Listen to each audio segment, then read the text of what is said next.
time they've really gotten pressure on him before he threw, and it did affect the pass for sure.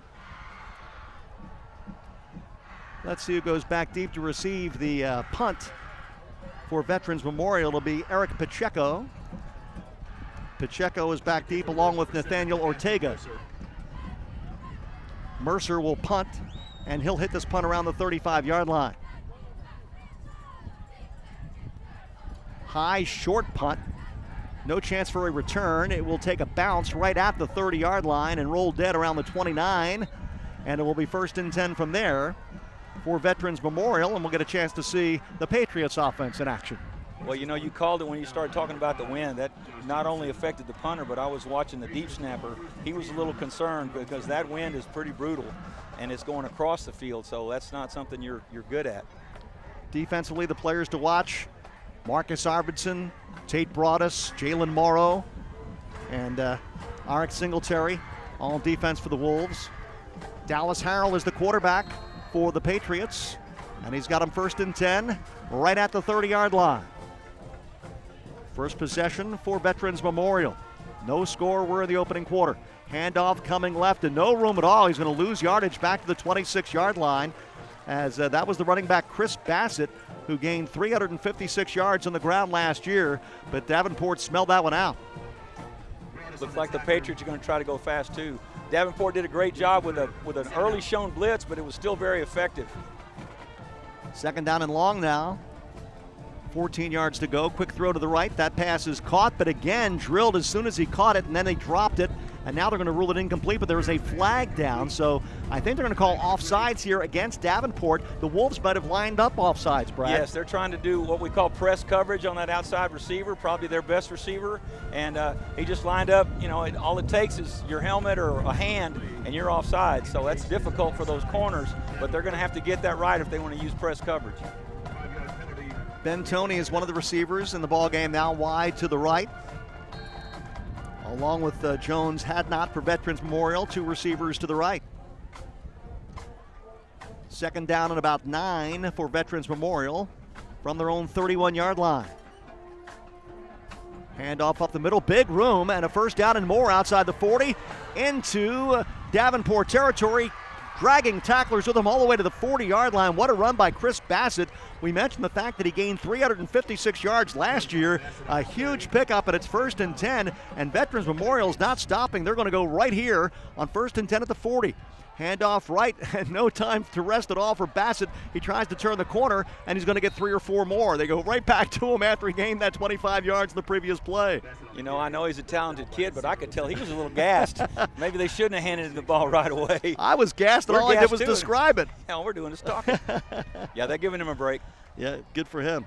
Bryson Bowden in now to give him a break. That's number 21. He'll line up to the left of the quarterback, Dallas Harrell. And goes in motion left. Harrell's going to keep it off right guard, tries to run for it and gets to about the 32-yard line, very close to the 1st down, but I think he's going to be a yard or 2 shy. It'll be 3rd down and about 2.5.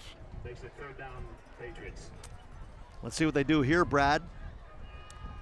They're going to keep it tight on the formation. They do have 3 wide receivers now out to the left. Handoff left coming. He's got the 1st down and more inside the 25 down to the 24-yard line. As we mentioned, Bassett's got that backup, and he came in and did a very good job that time. They brought him back. They're using an unbalanced formation. Really don't have a receiver at all on the short side, and Davenport hadn't adjusted to it so far, so we'll see what happens. 3 receivers to the right. Looking to the right on play action, throws incomplete to the 19-yard line. That pass a little bit underthrown. Intended for Jones Hadnot. I wonder if the referees are ready for this kind of pace. It's nonstop, that's for sure. Quarterback keeper up the middle, breaks a tackle, gets inside the 20 down to about the 16-yard line. He's going to be about a yard or 2 shy of the 1st down, but that was a design quarterback keeper for Dallas Harrell. Let's see what they run here on 3rd down and about 2.5. Handoff coming right and very close to the 1st down as he bulls his way inside the 15-yard line, and that is Chris Bassett. They didn't give it to him. Yeah, they're going to call it 4th down. Wow, so it's 4th down and less than a yard now. I think the Patriots at first thought they had it, but now they're looking over to the sideline. And they've got to get a playoff here. 6 minutes to go in the opening quarter. 4th and short. Running right, got the first down. Nice run there by Harrell as he leaped over one would-be tackler and got the ball close to the 10-yard line, where we'll be 1st and goal at the 10. As a defensive coach, you kind of hate this stuff because you can't call a lot of blitzes. You have to get your signal in after their formation, and then they're ready to snap the ball. Harrell rolling to the left. He's going to keep it, tries to turn the corner, and does at the 5. There's a flag down.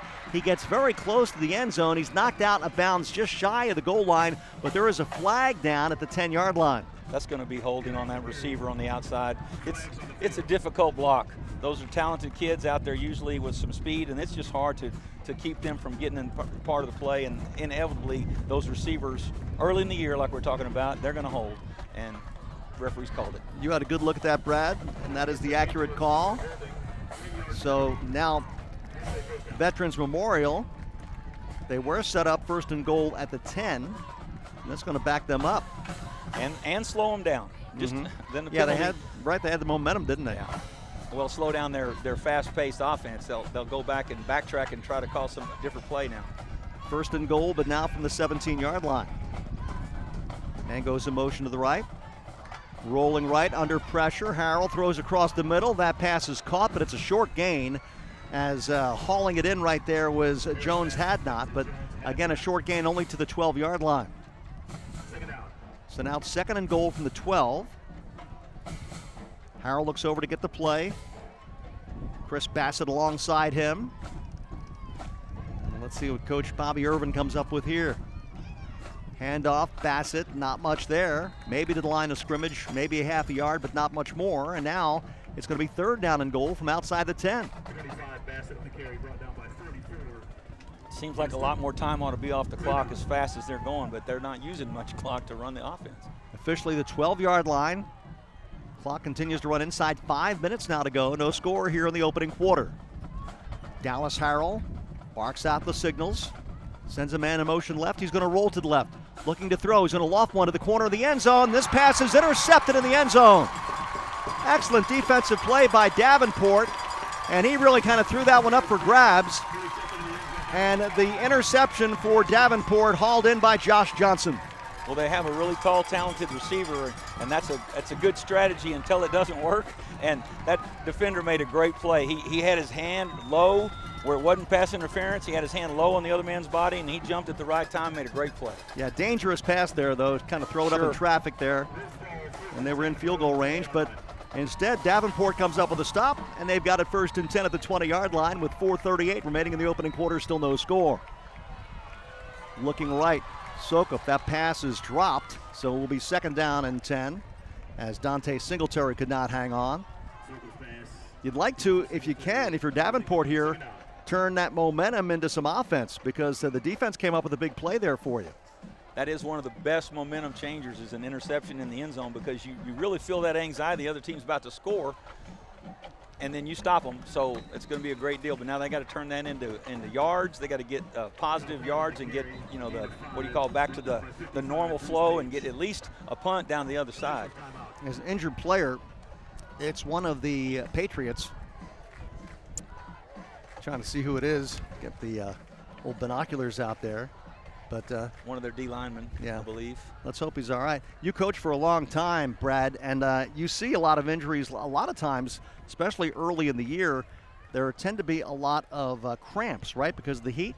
Yes, and we do a lot of study because we don't like to see our players injured. We don't like to see them miss any game, but it has a lot to do with first game jitters, first game anxiety. You don't know how much water you should drink, and you just get a lot of cramps early. Well, it's hot too, but you get a lot of cramps early in the season. Bruce Page is coming off the field under his own power. Looks like he's going to be okay. Yeah, it looks like he'll get to come back. Hope so. Hope he's all right. He's a senior defensive lineman. So now with the line of scrimmage, the 25-yard line. It is 3rd down and about 5 here. It's a big play here because Davenport would like to keep this momentum after that big defensive play. They want to give it right back to Veterans Memorial. Rolling left. Sokup throws wide of the intended target, and it's incomplete. And that he had his man open there. It was Mason Falcone, but he just threw it low and wide. So now punting time again for Davenport. Yeah, and going fast and not being successful doesn't really make your defensive coaches and defensive players very happy. They got to run right back out on the field. Ashton Mercer will punt it away. And back deep, Ortega and Pacheco. Ortega 5, Pacheco 10. And again, that wind will play a factor here. The wind right now blowing across the field. And here's the punt. Hangs, and it will drop in front of 10. That is Pacheco. He bobbled it, picked it back up, and now they're going to rule him out of bounds. So they're going to say... yeah, I believe he put his knee down. Yeah, put his knee down when he tried to pick that ball up. So when you put the knee down and you got the ball in your possession, you are down, and that's at the 39-yard line for Pacheco. So now Veterans Memorial, they moved the ball very well on that first possession. They moved all the way down the field. They got a 1st and goal at the 10, but then the interception in the end zone ended that threat. Well, they have lots of throwing game in their offense, and to me, they're going to have to get that quarterback his confidence back early, and you got to call the pass to throw the pass. And so let's see what they come out and change their attack, or if they stick with throwing the ball. Josh Johnson with the INT to end that last drive for Veterans Memorial. And again, this drive starts at their own 39-yard line with a little over 4 minutes to go in the opening quarter. Running to the right, not much room there for the running back, Jaden Mares. Great play by number 5 for Davenport. The corner read that perfectly. Josh Johnson coming off that interception. Beat the block inside and did a good job. Yeah, good play on run defense there. 2nd down and 10 now for the Patriots, still at the 39-yard line. Looking to throw to the left. That pass is almost intercepted. Wow, and almost back-to-back picks. That time coming up with an almost interception was Trenton Evans-Williams, senior cornerback. But again, Harrell kind of threw that one up, and he was fortunate it didn't get picked off. That was a better play defensively. They were in good position. Now it's 3rd and 10. Rolling left, Harrell. Going to step up. Now he's going to try to run for it, and he does have the 1st down and more. Watch out. He's inside the 40 and all the way down to the 31-yard line. A huge pickup. And the secondary did a good job with coverage, but then Harrell said, you know what? I haven't been able to pass for it. I'm going to try to run for it, and he gets it all the way to the 31. I think he caught him in man coverage, and they weren't looking for him. He's going to try to take advantage of this 1st down play, throwing deep, incomplete. Very good coverage by Josh Johnson, who's come up with some very good defensive plays. That pass intended for Trevin Singletary, Jones had not. Good defensive play by Johnson, who's come up with a couple of good ones so far. 2nd down and 10 now. It seems like it's been a frantic pace. Both teams trying to go so fast. Chris Bassett is the running back alongside Dallas Harrell. Bassett running left, trying to turn the corner, gets a good block, and then he cuts it back up. He's got the 1st down inside the 20, down to about the 18-yard line. Good smart run there, and he read his blocks nicely. Yeah, the kid that got called for holding a while ago did a great job blocking this time. So nice job. Receivers don't really like to block, but when they are forced to, they do a good job. Well, you can really help the running game if you can block downfield, because the guy's got some momentum heading downfield. And now Bassett in the backfield, along with the quarterback Dallas Harrell. And again, the Patriots have a little momentum. They're at the 17-yard line and on the move. Rolling to the right, Harrell's going to dump one down the right side, complete at the 10, 5, and he's going to try to dive into the end zone. He fumbled the ball as he crossed the goal line, and we will wait for the officials to rule it. They're going to rule him out of bounds at the 1-yard line. The side judge had a good look, and out of bounds at the 1-yard line is Anthony Keith. He's glad that he went out of bounds, because that could have been a fumble out of the back of the end zone, and that would have been a safety, not a safety, but a touchback, and would have been Davenport's ball, so that would have been a turnover. Chance here for Veterans Memorial to score. Harrell tries to break a tackle, fights forward, keeps his legs churning. He does not get to the goal line, though. Harrell's a tough runner, isn't he?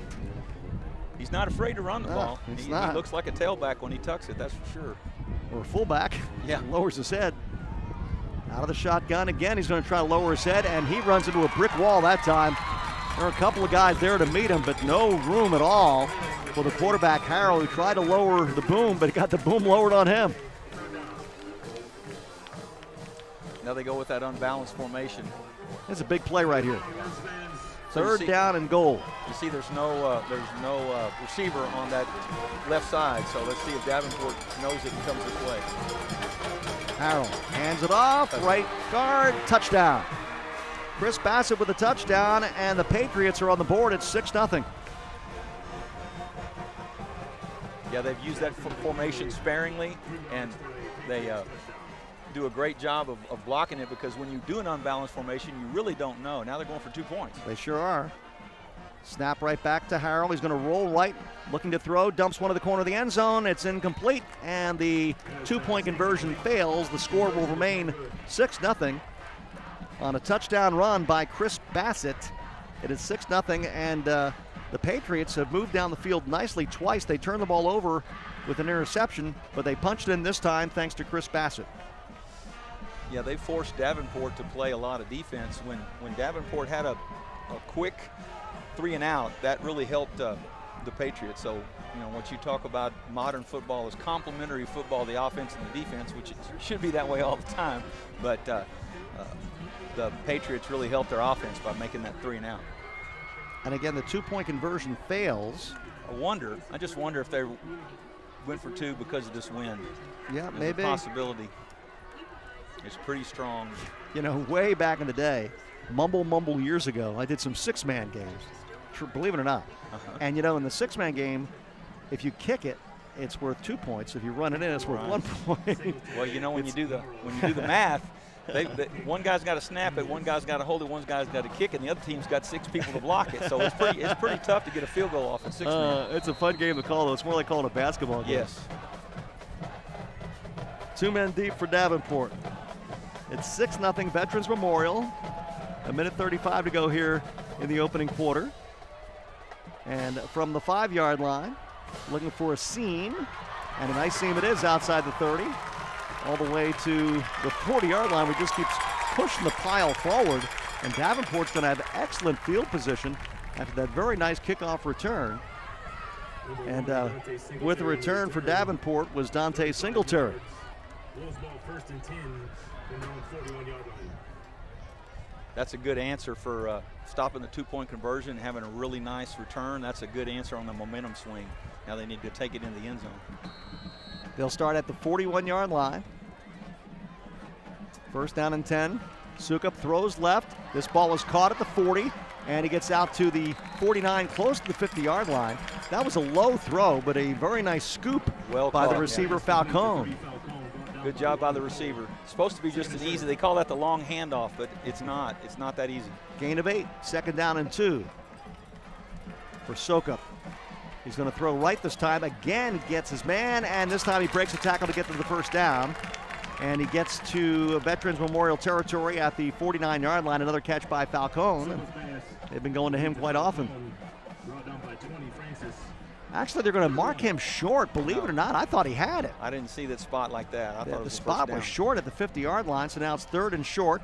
And he's going to come left. Falcone has the first down anyway, and he gets all the way down to the 42, maybe the 43-yard line. But I was surprised at that spot on the previous play, but he gets the first down anyway. And now they're going to go to the hurry-up, 43-yard line, 1st and 10 for Davenport. They trail 6-0. Final moments of the opening quarter, 25 seconds to go. Handoff coming left, gets the 40 and inside the 40, and down to the 38-yard line for Brayton Henderson, the sophomore. They must really like him at tailback. That Falcone kid is really good at being patient and following his blockers. They're not going to get a play here, I don't think. This will be the end of the opening quarter. Yeah. And a fast-moving opening quarter it was. Your quick thoughts, Brad, on the opening quarter? Let's just see if they can keep this pace. They're wearing out their own defense by going fast. I don't know if you understand what I'm saying by that, but if they go fast and fail, then their defense has to run right out there. So both teams run the risk of making their defense too tired to perform correctly. At the end of 1, Patriots 6 and the Wolves of Davenport nothing. We'll be back in just a moment. Join a winning team with the Davenport Wolves and Bobcat of San Antonio. Our team has the parts. Our team has the service. Our team has the rentals. Our team has new equipment sales. And we got the best lineup of compact and grounds maintenance equipment in town. For the equipment that builds our city and the team that brings us together, Bobcat of San Antonio and the Davenport Wolves are your winning combination. In Central and South Texas, your roof isn't just protection, it's peace of mind. At Casa Roofing, we've spent years providing reliable, top-quality roofing solutions. Whether new construction, full replacements, or small repairs, our team has you, well, covered. Whether rain, wind, hail, or the hot Texas sun, protect your home with the experts Texans trust. Call Casa Roofing today for a free inspection. We're ready to start the second quarter. The Davenport Wolves trail 6-0 as we start the second period. Handoff coming to the right, looking for running room, and he gets to the 35-yard line. I'm Bill Schoening along with Coach Brad Lind. 6-0 Patriots at the end of the first quarter. Both teams going with a hurry-up offense. And as you mentioned, they're not giving us much time to visit between plays, but we'll hear from Brad after this next play. It's 3rd and short. Bobbled snap, and he has to dive on top of it. And that's going to set up 4th down and about 2. So that could be a costly play here because they had a little momentum going. Now it's going to be 4th and 2, and this is a very key play here for Davenport. 4th and 2 is a big down because they're finally in Patriot territory. Yeah. It's the first time since early in the first quarter they've been across midfield, so they need to take advantage of this. Calling out the offensive play, Daniel Sokup. 4th and 2. Sokup's going to keep and lose yardage, and the Veteran Memorial Patriots will take over. Big defensive play by Peyton Beach, the defensive lineman, and it will be 1st and 10 now for Veterans Memorial. They come up with the defensive play of the game so far. You know, when you're trying to go fast, you usually associate that with the passing game because you're going to throw it all over the place and try to confuse the defense. But when you run the ball, you really don't run much time off the clock, even though the clock is running, because you're hurrying up with the next play. So it's an interesting philosophy for both teams so far, doing the almost identical things on offense. Dallas Harrell, the quarterback for the Patriots, a 6-0 lead. We're early in the second quarter. Chris Bassett's been getting the call an awful lot. He lines up alongside his quarterback, Dallas Harrell. Just underway in the second quarter. Flag down as Bassett turns the corner right, and he has a pickup of about 7 yards, but this may be coming back. There might have been some motion. Might have been a receiver not getting completely still, or I didn't see their snap count being really, really slow or really, really emphatic, so they're trying to draw them off sides. But I don't know that they got completely set. It's going to be a false start, and it's against the Patriots. And, sometimes, and you know this from coaching, guys just get out of sync. It just might be one guy in the line or one guy in the backfield, and it throws everything off. Yeah, that was a big penalty right there. Yep. Still 1st down, but that's a lot of yards to lose after they had a good play. They back it up to the 32-yard line. They have to get out to the 47 for a 1st down. So it's 1st down and 15 for the Patriots. They lead 6-0 early second quarter. Dallas Harrell out of the shotgun, rolls left. He's going to keep it, tuck it under and go. And he gets the 40 and bumped out of bounds around the 42-yard line. Stop made by Isaiah Francis. I'll tell you another thing I've noticed, that both teams line up defensively to stop the pass. They're only rushing 3 down linemen, and they got 4 linebackers and 4 secondary guys, and both teams are running the ball at them effectively, so it looks like they're really mashing them, but they don't have enough to stop the run. They need the 47, so 2nd down and about 5. Handoff coming right. Bassett, not much there. Lost a yard or 2 to the 41-yard line. They strung it out nicely that time. Right in the middle of that defensive line for the Davenport Wolves was Maddox Mendez. Now big 3rd down play here for the Patriots. Davenport wants to wrestle the momentum back and get good field position. They can come up with a stop here. 3rd down and about 6 from the 41-yard line. Dallas Harrell hands it off to Bassett. No, sir. Hit at the line of scrimmage. No gain.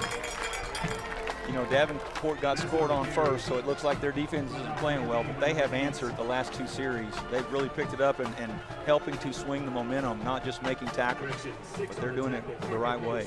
Evans Williams, the good play there. And now back deep to receive the punt is Jalen Morrow. the senior. Deep from the Wolves, number 16, Jalen Moore. Again, that wind is going to play tricks with the ball. Again, it's more of a crosswind right now. It's trying to fade. I wouldn't mind it fading. That noise that you and I hear in our microphones is that wind. But the deep snappers, I wonder if they're deciding to go for it. I wonder if they call timeout to see if they want to go for it or not. I'm not sure. This would be a little risky here. Yeah. If you're just joining us, I'm Bill Schoening along with Coach Brad Lind. Opening night here at Davenport Stadium. And, man, what a beautiful night for football. Not the hot weather that we've had here the last few weeks. I mean, it's still hot, but it's a nice breeze up here on top of the press box. I was talking to you earlier, this setting reminds me so much of House Park in Austin, which is right downtown on Lamar. Of course, the only difference is this is more of a rural pastoral setting, and of course, House Park's more of an urban setting, but you were saying that the kids just love going to House Park and playing there because you got the skyline in the background. Right. It's a cool place. All right, back deep to receive the punt is Morrow. High hanging punt, no chance for a return. It will hit at the 30-yard line and take a sideways bounce and roll dead at the 29. So decent field position here for the Wolves. But again, they trail 6-0. They got to get some offense going. 9:44 to go in the opening quarter. What do you want to see from Davenport offensively in this drive? Well, being a defensive coach, I would say slow down a little bit and get a first down. Get a first down. Do it right. They've stuck to their guns, though. They're quick, and they're running the ball, and they're having success. They just have one or two plays in a drive that causes them to stay behind the chains and not able to sustain it. And that's, of course, a lot to do with how well the Patriots are playing on defense. That's a very good point. Daniel Sokup is the quarterback. Hands the running back coming right. Oh, good tackle in the open field at the 32-yard line. That was a good stick right there. The tackle was made by Bryce Cole. Well, they're going to say it was Ortega 5. It was Ortega 5 and not 1. Bryce Cole. Looking to throw to lefty. Sokup under pressure, and he is sacked way back at the 23-yard line. That was a safety blitz. And when the secondary guys got through, and that time it was Michael Irving, the linebacker, actually, no chance at all for Sokup. They did a good job of confusing the offensive line because he was untouched. Looked like he was running kind of a stunt. Like he was going to start outside and come inside. That can be very tough for offensive linemen to pick up sometimes. Sometimes you have to keep in that running back for extra protection. Third down. Handoff coming right. Got some room at the 25, but he's going to be stopped way short of the first down at the 26-yard line. As coming right that time was Barrett Fallon, but well shy of the first down. They'll have to punt it away again. Great job on defense by the Patriots. You know, early in the year, you wonder how well you're going to catch, how well you're going to throw, but tackling live on the other team is something you don't get to practice until you're at the first game, and they've done a great, both teams have done a good job. Been a crisp, well-played game so far. Ortega is back deep along with Pacheco to receive the punt from Ashton Mercer. Mercer again has that crosswind to deal with. And here's the punt. Spiral. Line drive. Fielded at the 40 by Ortega. Coming right. He's got room. Watch out. Ortega with plenty of room down the right sideline. Cuts back and finally is brought down or pushed out of bounds around the 23-yard line. He had that seam and he took advantage of it. Well-run play by him. Nice job of catching a crazy punt in the wind, and of course he's a talented runner, but his blocking, I mean, that's a scheme that they obviously rehearsed all two-a-days and scrimmages, and they're ready to play. That was a well-executed special teams play, and it got them a great chance at field position and a great chance to score again. They're going to be set up at the 21-yard line. Punt returners just love that when they get a line drive punt because the guys coming down the field don't have a chance to cover it as well. And you can find a seam or two maybe that you wouldn't find if the punt was hung up high and you got guys right on top of you. Big possession here now because the Patriots want to take advantage of this field position. They're at the 21-yard line after that return to the 21. Dallas Harrell, the quarterback. Hands it off to his running back, Bassett, cutting back left. And he's got a nice little pickup, about 4 or 5 on first down. That's one thing that the Patriots have done better than the Wolves. They've played ahead of the chains. Yes, much better on first down than Right. Davenport. Second down, a keeper for the quarterback, Harrell. He rides a tackler inside the 15, very close to a first down. He'll be about a yard shy. But they're just eating up some clock right now. Big time of possession advantage here. Third down and a long one. Running left and getting the first down as he gets down inside the 10 to about the 9-yard line. Harrell, tell you one thing, he doesn't mind calling his own number. He's a tough cookie. They're making the offensive lineman happy too. There's nothing happier than an offensive line that's moving the chains for you. Yep. And then they just start playing harder. And they're in a rhythm. And as we mentioned, they've had the time of possession advantage. So there's a good chance that, you're seeing some of those hands on hips on that defensive side for Davenport. A couple guys might be a little tired. This is the opening game of the year. Rolling to the right, Harrell looking to throw. Dumps one, incomplete. He was trying to get it out in the flat to the receiver out there on the right side. That is Anthony Keith, but it was overthrown and incomplete. Will be second down. I think he threw it away. It's pretty good coverage, and that's really good defense, disciplined defense. After successful running plays, your secondary kids gets a little itchy, and they want to come up and help, and that's when big plays, play action plays happen behind them. But they did a great job staying in coverage then. Harrell looks over to get the play. Bassett's out there with him. Second down and goal from just inside the 10-yard line. For Veterans Memorial, they lead 6-0. Handoff coming left. Bassett, not much room. Hit right at the 9-yard line. There were 3 guys there to meet him. And the first there on the play was, well, there were a couple of different guys there. Arvidsson, I think, was first. Number 46, the linebacker. Clock is running. Really big play for both teams out here. Early in the game, but it's a big play. Third and goal from just inside the 10-yard line. Here they come with that unbalanced formation again. No receiver on this left side. They're in field goal range, but with this wind, nothing's guaranteed. Rolling to the right. Harrell's going to dump one to the end zone. This pass is caught for a touchdown. Eric Pacheco with a catch. A 10-yard touchdown pass from Dallas Harrell. And now the Patriots are up 2 scores. They're going to go for another 2-point conversion here. Touchdown occurs with 6:02 to go in the second quarter. So now it's 12-0. And the Patriots will go for 2. Harrell will look to throw. Rolling left, being chased. He's going to try to tuck it under and get it to the corner, and he does, I believe. He fumbled the ball as he went across, and they're going to say no, he didn't make it. He dropped the ball as he crossed the pylon, but he did not control the ball all the way through, so it is a 2-point conversion that fails. That was very, very close, wasn't it? Yes. You can see it on the replay.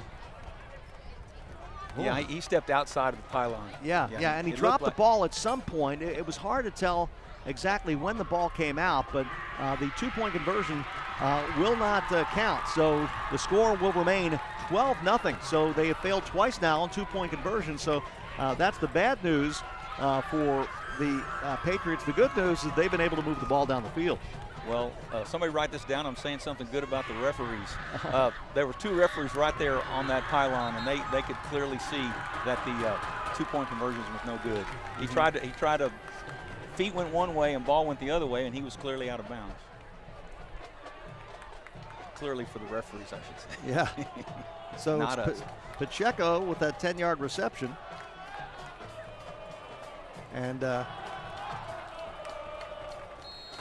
they rehearsed that 2 points. You could see with the motion and all the trickery they're trying. That's not something they just drew up tonight because of the win. So they're probably a 2-point team. that's a good point. All right, let's see if Davenport can get the return game going. Something here. This kickoff's on the sideline. Watch out. Oh, he's going to step out of bounds. That's not a good play there, because what you want to do there is just let that go out of bounds, but instead Singletary tried to sidestep there and went out of bounds. Yeah, he's getting reminded of that gently by his coach right now. He's just trying to make a play. Yeah. They want to, they're behind 2 scores. He thinks, I'm going to get this ball and do something special. And it just didn't work tough. out. Yeah, it's tough to let the ball drop in that situation. I agree with you. But hindsight's 20/20, right? Sure. Or did Yogi Berra once say hindsight's 50/50? 50-50. But that is going to be a tough play because now they're backing him up even further. So Davenport, he stepped out on the line. yeah. Oh, maybe there was a penalty? Maybe. It looks like there was a flag in addition to that. So I didn't see a flag on the ground, but well, they're deep. they're starting this drive at the 4-yard line. 12-0 Patriots. The Wolves have a long way to go. Hand off up the middle, big room. He's going to go a long way. Yes, he is. 30, 35, he's still on his feet. All the way to midfield. What a run, and a tackle out of bounds, and that's a late flag there. What a run by Barrett Fallon, and then a late hit out of bounds that's going to add yardage to the run. At the risk of being Captain Obvious, that is a momentum changer right there. From the 4-yard line to cross midfield in one play, that gets everybody going. So Fallon with the biggest offensive play of the night for Davenport, plus the 15 yards on the late hit. And the Wolves have to take advantage of this now, Coach. Well, I'm not a smart man, but I'd run that play one more time. As long as he's got some gas left in the tank. From the 33, looking to throw. Sokup, now he's going to run, and he will get to the 30 and stumble forward to about the 27-yard line. That's a positive gain there where it looked like he didn't have much room at all. He's got a nice little sizable pickup there on first down. He made something happen out of a bad play. Right. The defense wasn't bad. They just, one guy didn't stay in his rush lane. Empty set. Harrell back to throw. Throwing right. Sokup, we should say. Throws right complete to the 25-yard line. That caught made by Fallon, who came up with that big run earlier on this possession. Now it's 3rd and short. Kind of believe they're in 4-down territory if they don't make it here. Looking to throw, left sideline. He dropped a wide open pass at the 10-yard line. I don't know if he would have scored, but he would have had a first down and goal at least. And he just dropped it, went right through the hands of the wide receiver Morrow. That was really well executed play action. I'm not sure, I wasn't the only one who thought that he handed the ball off. That was well executed. He just needed to make that catch. And now we have a huge play here. 4th down and 1. Davenport needs this first down to keep this possession alive. They trail 12-0. Handoff, looking for room, and he's got the first down. Nice run inside the 20 and down to the 19-yard line. And Barrett Fallon has been the guy they've gone to in this drive. Overcoming that incomplete pass is a big momentum too. That's a nice play. Overcoming mistakes. 1st and 10. Handoff again. Fallon looking right, and he's going to get down to about the 16-yard line, a short gain. 2nd down coming up, and they have found something with Barrett Fallon right here. They're doing a lot of misdirection and pulling linemen, and the linemen are executing really good blocks, and that's not easy because you don't know how the defense is going to react to that. 2nd down and about 7. Handoff coming left. Gets to about the 11-yard line. Fallon the workhorse on this drive. Up, the defensive player had come on, now he has to get back off the field. Did he get off in time? Keeping it now, running right and into the end zone. Touchdown. Sokup with the score.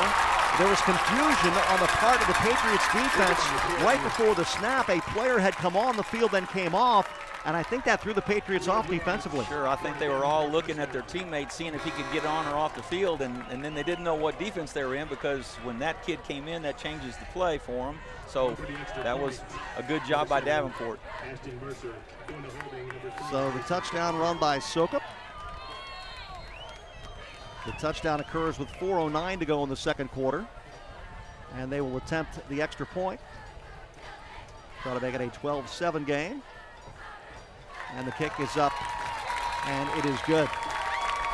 So Davenport, for the first time in the game, really has momentum, sustains momentum, finishes the drive, and now all of a sudden, even though they might not have been playing their best football early in the game, it's only 12-7. You know, they had one short pass only, and everything else was running the football, and they should kind of remember that. You know, just the coaches usually have their passes on one side of a paper and runs on the other. Stay on that run side.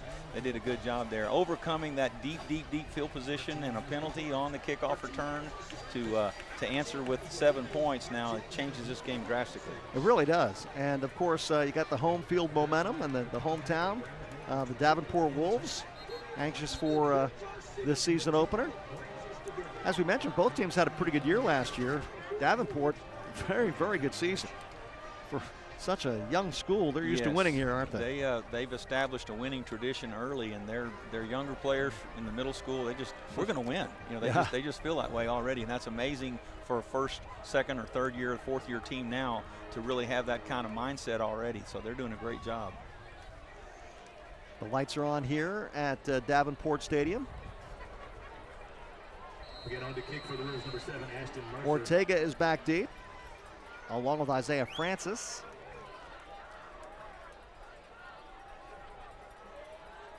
And here is the kick from Mercer. He drills this one, no chance at all for a return. Lands about 7 or 8 yards deep in the end zone. Ortega just watches it fly over his head. And now it'll be 1st and 10 for Veterans Memorial. And, you know, they had all the momentum in this ball game, but now Davenport has wrestled that away from them with this last scoring drive. Remember, that drive started way back in their own territory. Yeah, they went 96 yards, and that demoralized the Patriots. Don't have quite the swagger that they did when they were 12-0 lead, and you know, it just turns what was a very confident offense. Now they're desperate. They got to get something going, or Davenport's going to take over. Well, now Davenport defense wants to answer and keep that momentum and shut down the Veterans Memorial offense, which has been able to move the ball some here in this ball game. 4:09 to go until halftime. 1st and 10 for Dallas Harrell and the Patriots. Harrell keeps, a huge run for Harrell. Everybody was fooled. He gets out to midfield. He fumbled the ball. There's a scramble for it, and Davenport says they've recovered, and I believe they have. Wow. 2 big momentum shifts on one play. That was going to be a huge 30-yard run all the way out to midfield, and he fumbled the ball. Davenport gets it back. Now they've got the ball at midfield. It looked like it just flipped a switch for Davenport, too. They've come alive. Let's see if they can turn this into something special. With 3:59 to go now in the second quarter, Davenport's got a chance to execute on a short field as they take over in Patriot territory at the 48-yard line.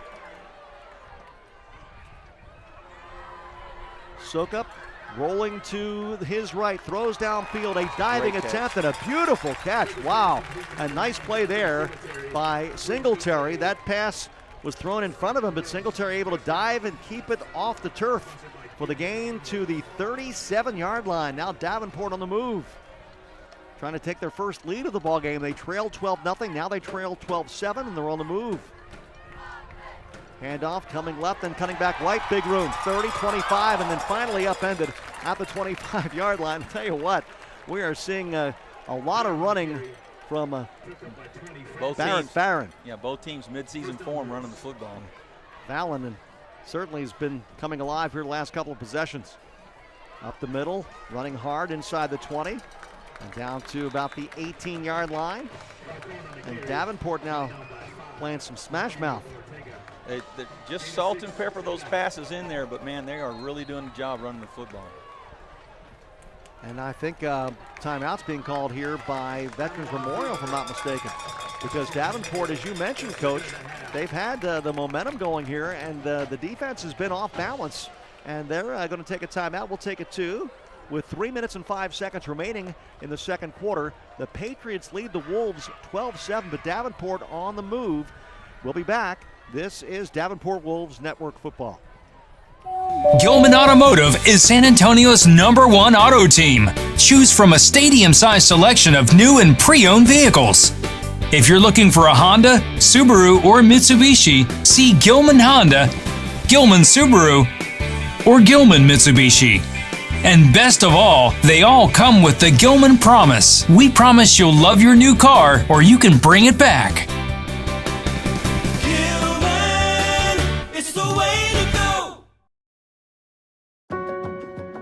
The Heidelberg Materials Surftex Quarry has been producing crushed stone since 1936.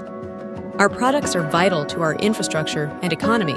We are committed to giving back and supporting our local community. As one of the largest employers and taxpayers in the area, we provide... Rolling to the right, looking to throw. That pass complete inside the 10, down to about the 7-yard line.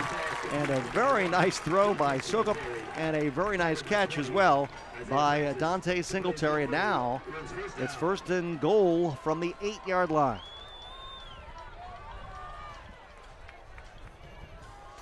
Sokup lofts one right. Oh, drilled as soon as he caught the ball at the 10-yard line. That was a very good defensive play by Isaiah Francis. No chance at all for Fallon that time. It was a great effort to block him, but that kid just wouldn't be blocked on that one. He made a super play. 2nd down and goal from about the 8-yard line. The lefty Sokup ready to call the play. Again in the backfield with him is Fallon.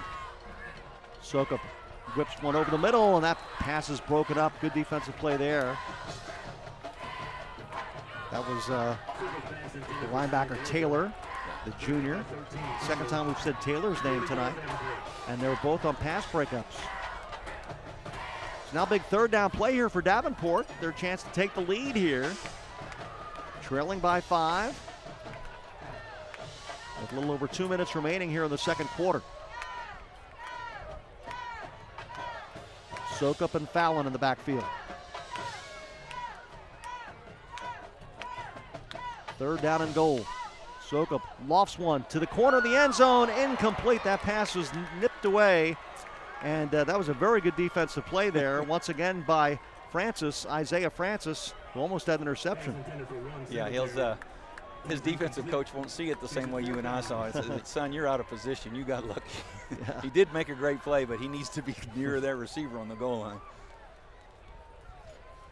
The line of scrimmage is the 9-yard line, so this will be a 26-yard attempt from the right hash mark.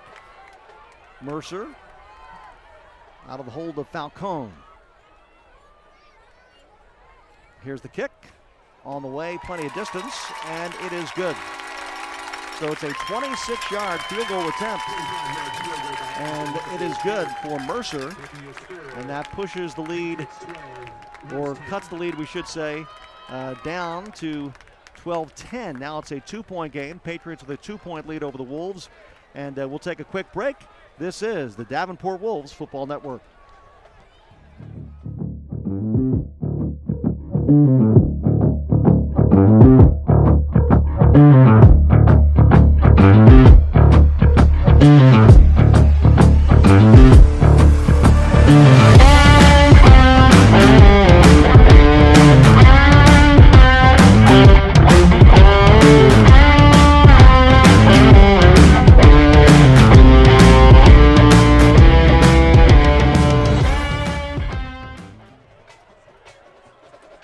Welcome back to Davenport Stadium. It is now a 1-possession game. In fact, it's a 2-point game, 12-10.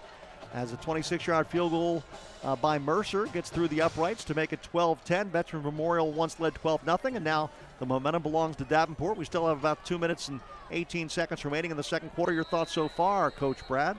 Davenport did a great job of responding to being down 12-0, and of course they created that turnover. That wasn't an offensive mistake. They took that ball away, and that got them to 3 points. So it's been a great defensive effort for Davenport. Ortega and Francis are back deep. Ortega will field this kick at about the 3-yard line, then run laterally along the 5. Watch, that's dangerous because he's getting chased from behind, and he's going to be stopped shy of the 15-yard line and pushed out of bounds at the 14. You want to make a decision real quick with the football. One of the things you don't want to do if you're a returner is run laterally across the field, especially when you got a lot of pursuit. Yeah, it seems like he ran a really long way, but he didn't run very far because he didn't gain any yards. But he's trying to make something happen. Yep. It's early in the year, and those aren't plays that you can really practice live and with it's either your JV or something. So it doesn't really look the same as a real kickoff team coming at you. So both teams are adjusting to the first game jitters or first game inexperience. You talk about them both being playoff teams, but a lot of those kids graduated. So there's some new faces out there, and they are learning the game fast. They thought they knew something until they got out there on a real Friday night, and now they've learned a lot. It's an old adage that I've heard from a lot of football coaches that the most improvement is between week 1 and week 2 with a lot of teams. Certainly. Because you get your feet wet, you get punched in the mouth or whatever you do in week 1, and then you realize what your shortcomings are, and then you can really work to maybe improve those areas. Well, hats off to both these teams. They didn't go out and try to find somebody easy on their first week. Yeah. They both are up to the challenge of playing a former playoff team. So it's a good matchup for the first week of the season. 12-10 is the score. Veterans Memorial with the lead over the Wolves of Davenport. The Patriots have a long way to go here, starting this drive at their own 13-yard line with quarterback Dallas Harrell.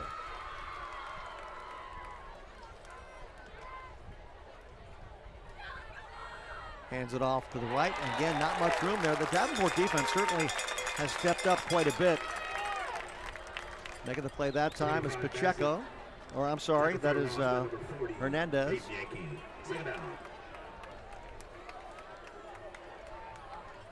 Second down now and long after a loss of 2 on that last play. And again, the momentum right now belongs to Davenport. Veterans Memorial taking their time getting the play from the sideline. What happened to that fast pace that we had earlier in the game, right? They're taking their time right now. Second down and long. Harrell rolls left, and again, not much room. He's finally wrapped up. He did break a couple of tackles, but he only gets out to about the 14-yard line. Sometimes it's a funny game. The fumble that Davenport recovered was after a 45, 48-yard gain, and so nobody remembers that. They just remember the recovered fumble. Well, now we have a timeout taken here by Davenport because they've got 1:18 remaining in the quarter. They've got a chance to get the ball back here. It's going to be 3rd and long for the Patriots, and the kicking game has been it's been a little windy. It's not as windy now, I don't think, Coach, as it was it's earlier in the ball game. It's dropped off quite a bit. I used to do a lot of games out in Lubbock, and it was always windy during the day, and then at night it kind of died down a little bit, But I've done some baseball games out there where the wind was blowing, and forget it. First team to 20 wins, but anything can happen on special teams. So there's a good chance if they make a stop here that Davenport's going to have pretty good field position and a chance to take the lead in the locker room. Right. Be a whole different game. Yeah, even though the momentum belonged to Veterans Memorial for most of this first half, but Davenport, give credit to their defense, and they've made some big plays offensively as well. So here we go now, big 3rd down play, 3rd and long for the Patriots at their own 14-yard line. So 3rd and about 9 for Dallas Harrell, and Davenport wants to get a stop and wants to get good field position here. Out of the shotgun. Harrell's going to try to run, and he has nowhere to go. Wow. Tell you what, Davenport's defense really has stepped up here last quarter and a half or so. They're just doing everything well. They're beating blocks. They're lining up correctly. And, when you're calling out names to see who made the tackle, there's 3 or 4 different names there. So they're all running the football really well. There's Bobby Holton that time getting through. So now the Wolves will have the ball in pretty good field position after the exchange. And I'm trying to see their timeout situation. I believe they may have just spent their last timeout. We'll double check that. But I think the Patriots have 1 timeout. The Wolves are out of timeouts. But even though they're out of timeouts with a minute 13 or so, you might be able to get into field goal range. They'd probably like to call one of those plays where the offensive line just parts the waters and lets the running back run for about 40 yards. All the people in the stands think that's the way you call the plays. Do that touchdown play. One of the things that I saw Sokop working on in warm-ups, and I haven't seen it so far in the game, is just a little quick play action, quick toss on a slant. He's got that real quick little left-handed motion. Right. And that can be a quick surprise play here. So again, they should have good field position here with a minute 13 remaining. We're late in the second quarter. Veterans Memorial leads 12-10. High hanging punt, no chance for a return, as it will hit at midfield and roll sideways and go into Davenport territory as the players try to whisk it further down. Seems like every team has a kid that thinks that's a good idea and it looks fun, but you just can't move the ball like that. It almost looked like curling, right? The sport curling where needs a broom out there. Yeah, exactly. Yeah. All right, here we go as Davenport takes over just shy of midfield at their own 48-yard line, but they've got plenty of time here with 1:13. You know, no time ran off on that punt. I think that might be the issue here because it was 1:13 before the punt. So yeah, I'm sure. I think they should run some time off. I'm sure the Patriots would say, "Hey, that's not well." At least looks like 6 or 7 seconds, I would think. Looks like the official's trying to correct it, but I don't think so. Well, I remember distinctly saying there was 1:13 to go, so they had to run some time off during the punt. It's like that punt never happened. It's like it didn't happen. They just placed it dead there at the 48-yard line. There we go. Now they're running some time down. So this is very unscientific, by the way. They have no idea, right? I'll just it's running down to 106. Run it down until he's not mad anymore. 7 seconds. That sounds right. That's what I would have guessed. All right, here we go. Davenport from their own 48-yard line. Sokup will throw. The lefty stepping up, throwing deep down the middle, looking for a man, and it's broken up nicely by Francis. Oh, wow. Good defensive play. He's made some good plays here, special teams and in the defensive backfield. I'll tell you, Davenport did a great job picking up the blitz, too. They had a guy untouched getting ready on the quarterback, and the running back got him at the last minute. Now it's 2nd down and 10. Again, Davenport at their own 48-yard line, trailing by 2, late second quarter. Sokup rolling left and looking. He's going to throw on the run, and that pass is incomplete. Intended for his man, the wide receiver Falcone, but they couldn't connect that time, and now it's 3rd and 10. And now, if you're not too careful, you got 55 seconds left. The Patriots have one timeout. You might give them an opportunity, right? Because, I mean, no time is basically run off the clock with the 2 quick incompletions. You don't want to do anything risky. Right. Offensively or defensively. You kind of want to get in the locker room and talk about it. Wouldn't be surprised to hear a running play here. He's going to try to throw, throws downfield. This pass is caught. What a nice catch there for the first down at the 37-yard line. He just reached up with both hands, Singletary, and snatched it. So which was his best catch so far? I don't know. Hard to three top really that one. good Yeah, ones. he's had some good ones. On first down, Sokup getting chased. Watch out. He's going to be brought down in the backfield. That should do it. Yeah. Oh, they got timeout. Well, let's see, 34.8. They do stop the clock here, but I guess Davenport had a timeout Had left. one left. There was not indicated on the board, so they did have one left. The Patriots have one, but they're probably not going to use theirs. So we can keep it right here. It's been an entertaining game, but I guess in some ways it's been opening night, right? You get some jitters and the guys that hadn't had a chance to work on some things, but it's been fun to watch for sure. Guys are playing hard, no question. I would say less mistakes than the average first game of the year for both teams. They played, they've got a plan, they're executing the plan, and both teams are executing this plan, whether it's blocking or tackling, against a very talented team. So you have the chance of looking bad if you make a mistake early, but they're both answering the bell, as they say, and we're going to have a great second half. We might have something special happen at the end of this first half, but I'm looking forward to the second half as well. 34.8 seconds remaining, and it'll be interesting to see how they want to play it here, because Davenport's got the ball. And it's 2nd down and long. But again, they've got some time. Sokup will throw, steps up. He's going to try to run, and not much there. Gets to about the 41-yard line. He wants to keep going here in the hurry up. Out of timeouts now. The clock running with 23 seconds to go. The receivers have to get back on side. And now Sokup will back up, and we're ready to go. Just barely in time. Looking downfield, stepping up, and now he's going to try to throw. He's hit, though. He throws it downfield. It's incomplete. How he got rid of that thing, I don't know, but he actually came fairly close to his intended target, Elza, but it's incomplete. I would like to call that a Patrick Mahomes influence play right there. He just kind of launched that from some weird place in his body, and it almost made it to the receiver.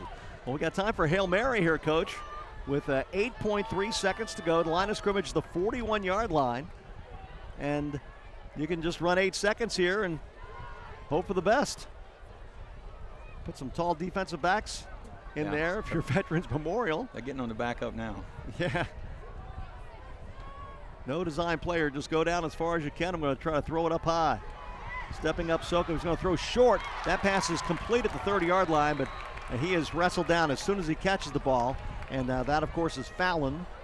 And now there's no time left on the clock. I don't think they're going to be able to run a play here. They wanted to stop the clock and move the chains, but they didn't pick up the first down. So we have reached the half at Davenport Stadium, an entertaining half with the Patriots out in front 12-10. I vote for the defense is playing great. I think, 12-7, there could have been some should have been, would have beens, but the defenses have answered and played above their first night experience and first night jitters. Good game so far. It's the Patriots leading the Wolves of Davenport. Veterans Memorial leads it by a score of 12-10. I'm Bill Schoening along with Coach Brad Lind, and this is the Davenport Wolves Football Network. Join a winning team with the Davenport Wolves and Bobcat of San Antonio.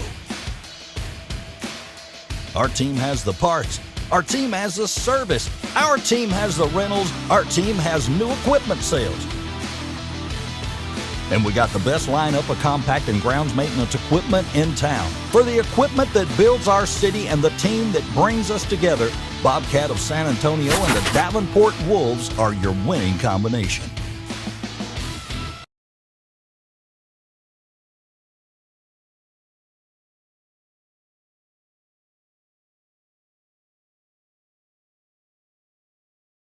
In Central and South Texas, your roof isn't just protection, it's peace of mind. At Casa Roofing, we've spent years providing reliable, top-quality roofing solutions. Whether new construction, full replacements, or small repairs, our team has you, well, covered. Whether rain, wind, hail, or the hot Texas sun, protect your home with the experts Texans trust. Call Casa Roofing today for a free inspection. Gilman Automotive is San Antonio's #1 auto team. Choose from a stadium-sized selection of new and pre-owned vehicles. If you're looking for a Honda, Subaru, or Mitsubishi, see Gilman Honda, Gilman Subaru, or Gilman Mitsubishi. And best of all, they all come with the Gilman Promise. We promise you'll love your new car or you can bring it back.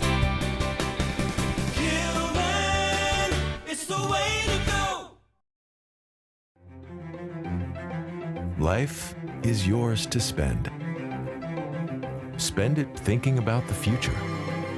Spend it enjoying the moment. Spend it watching them grow. Spend it wishing they'd stop. Spend it believing in yourself. Spend it believing in something just a little bigger. First United Bank. Spend life wisely. The Heidelberg Materials Surftex Quarry has been producing crushed stone since 1936. Our products are vital to our infrastructure and economy. We are committed to giving back and supporting our local community. As one of the largest employers and taxpayers in the area, we provide significant economic benefits to Garden Ridge and the surrounding communities. We are more than just a stone quarry. We provide a material to build the future.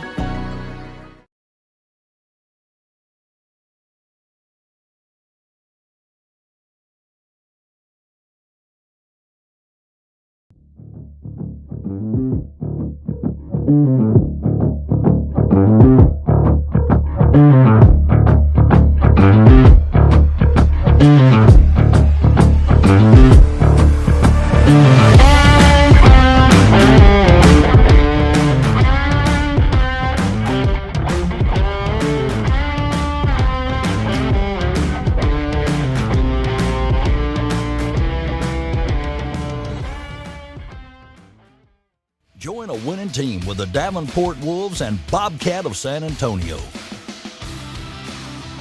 Our team has the parts.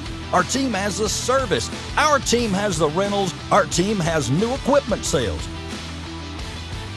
And we got the best lineup of compact and grounds maintenance equipment in town. For the equipment that builds our city and the team that brings us together, Bobcat of San Antonio and the Davenport Wolves are your winning combination.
Life is yours to spend.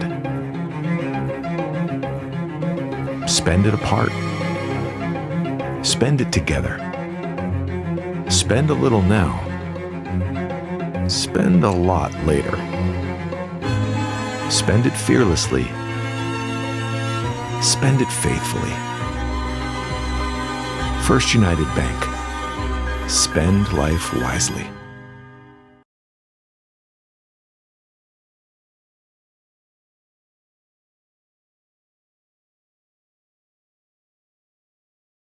Our dad, Perry Byer Jr., founded Byer Plumbing in 1990.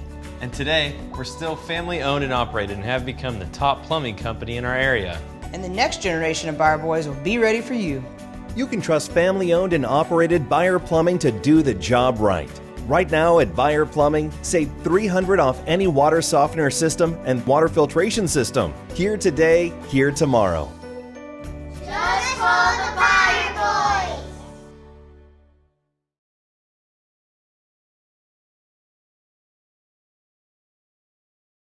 Join a winning team with the Davenport Wolves and Bobcat of San Antonio. Our team has the parts. Our team has the service. Our team has the rentals. Our team has new equipment sales. And we got the best lineup of compact and grounds maintenance equipment in town. For the equipment that builds our city and the team that brings us together, Bobcat of San Antonio and the Davenport Wolves are your winning combination. In Central and South Texas, your roof isn't just protection, it's peace of mind. At Casa Roofing, we've spent years providing reliable, top-quality roofing solutions. Whether new construction, full replacements, or small repairs, our team has you, well, covered. Whether rain, wind, hail, or the hot Texas sun, protect your home with the experts Texans trust. Call Casa Roofing today for a free inspection.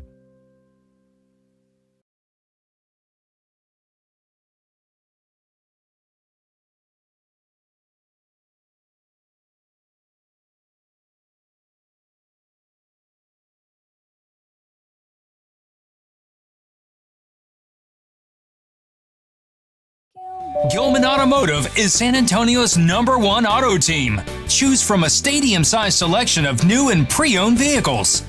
If you're looking for a Honda, Subaru, or Mitsubishi, see Gilman Honda, Gilman Subaru, or Gilman Mitsubishi. And best of all, they all come with the Gilman Promise. We promise you'll love your new car or you can bring it back.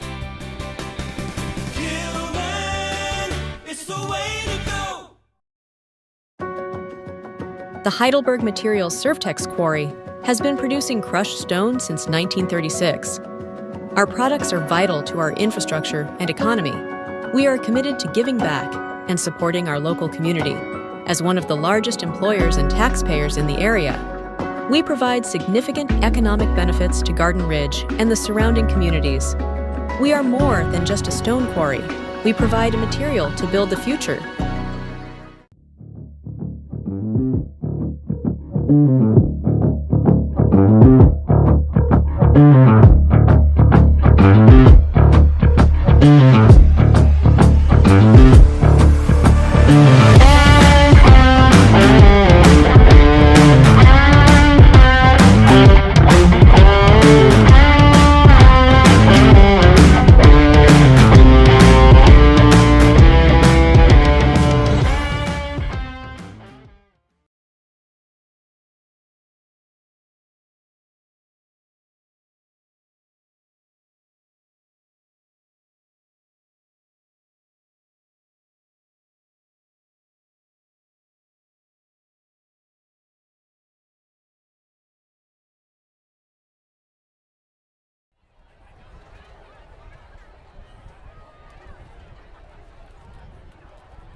Welcome to the exciting halftime show at Davenport High School.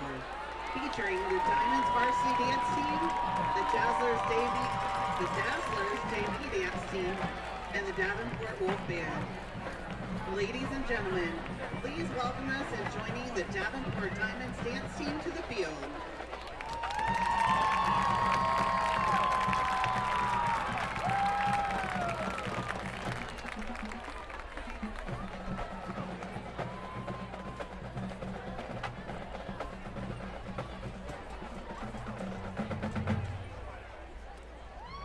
Your Dazzler officers are Alex Domgard, Corey Tingle, and Carla Perez.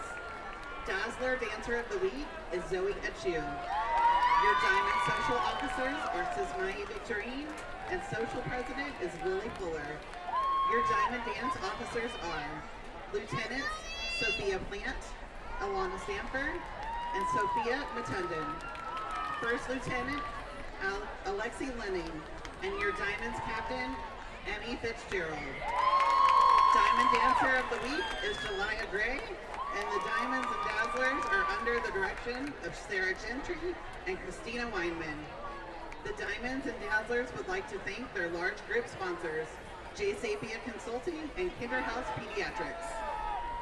Tonight, they are performing their traditional kick routine to I Got a Feeling.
The Wolf Band is under the field direction of drum majors Eli Bliss, Emma Quinclara, Natalie Drixa, and Josie Steele. Woodwind captain is Carter Elza. Brass captain is Caleb Atkins. Percussion captain is Jorge Perez. Color guard captains are Rebo Blunt and Morgan Lavache. Now for our members of the week. Section of the week is the color guard. Freshman band members of the week are Mackenzie Stark and Andrew Hartman. Percussionist of the week is Kyle Dumas. Band members of the week are Cannon Brisky and Landon Scheck. Student leadership team member of the week is Eli Bliss. Color guard rookie of the week is Lexus Stanford. Color guard member of the week is Sarah Sarala. This evening, the Wolf Band would like to perform the first two parts from their 2024 show entitled Bloom. Baritone soloist is Xavier Wolf.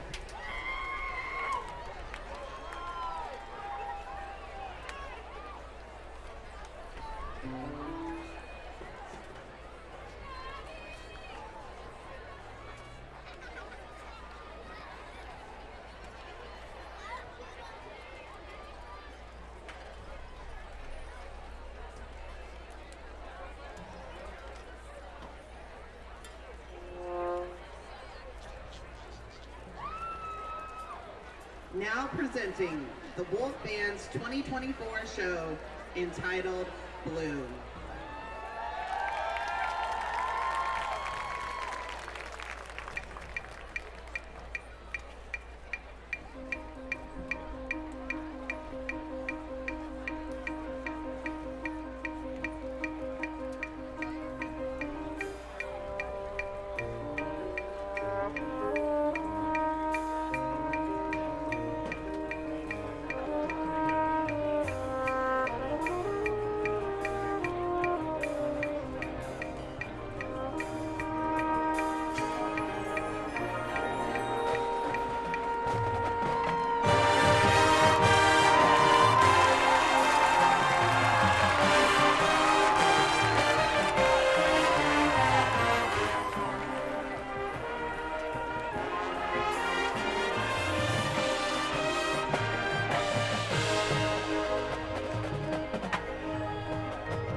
Okay.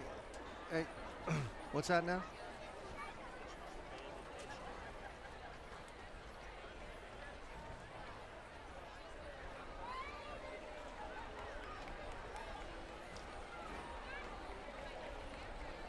It's halftime here at Davenport Stadium, and the halftime score is 12-10. The Patriots with the lead over the Wolves, and this is Davenport Wolves Football Network.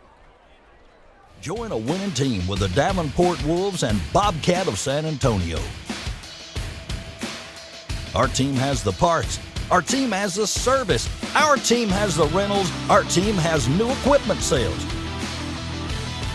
And we got the best lineup of compact and grounds maintenance equipment in town. For the equipment that builds our city and the team that brings us together, Bobcat of San Antonio and the Davenport Wolves are your winning combination.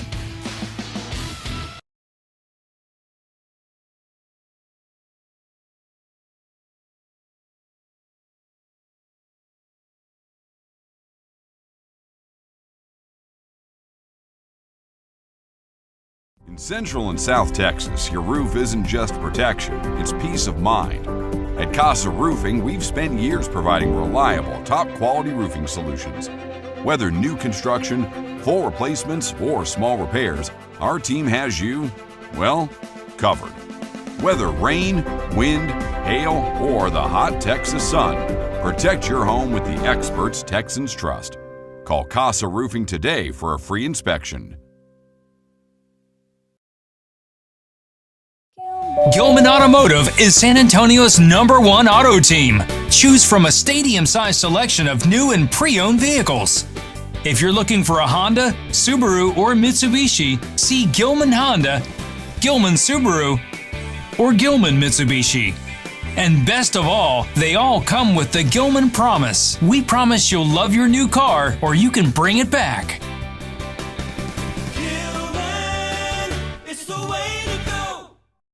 Join a winning team with the Davenport Wolves and Bobcat of San Antonio.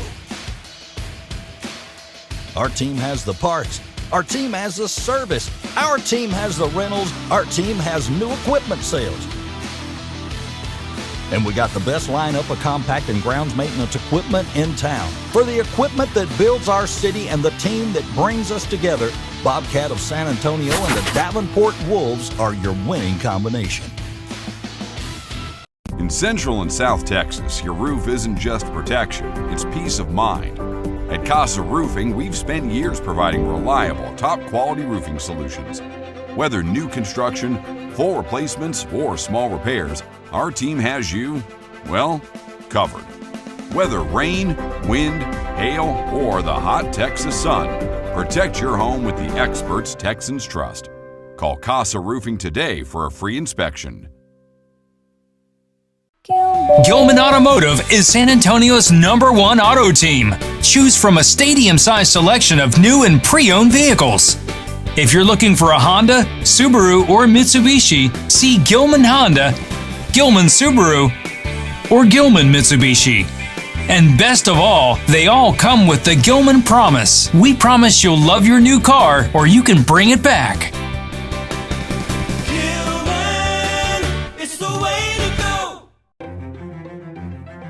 Life is yours to spend.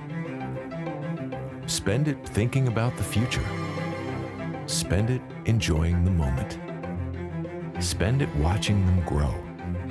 Spend it wishing they'd stop. Spend it believing in yourself. Spend it believing in something just a little bigger. First United Bank.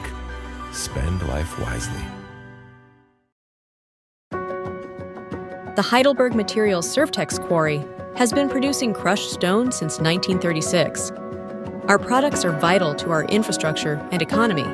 We are committed to giving back and supporting our local community.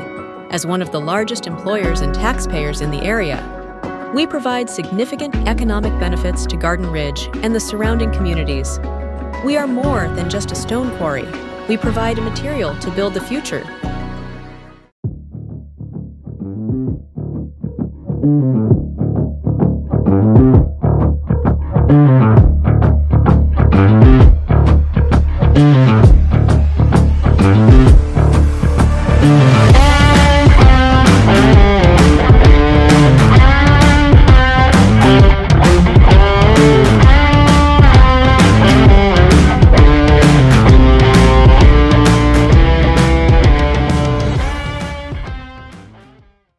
Join a winning team with the Davenport Wolves and Bobcat of San Antonio. Our team has the parts. Our team has the service. Our team has the rentals. Our team has new equipment sales. And we got the best lineup of compact and grounds maintenance equipment in town. For the equipment that builds our city and the team that brings us together, Bobcat of San Antonio and the Davenport Wolves are your winning combination.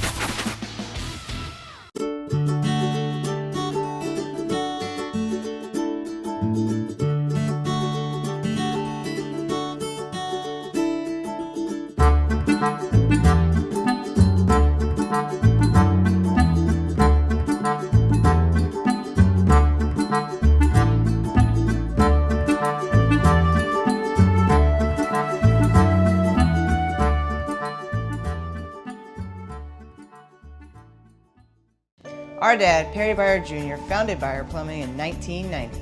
And today, we're still family owned and operated and have become the top plumbing company in our area. And the next generation of Byer boys will be ready for you.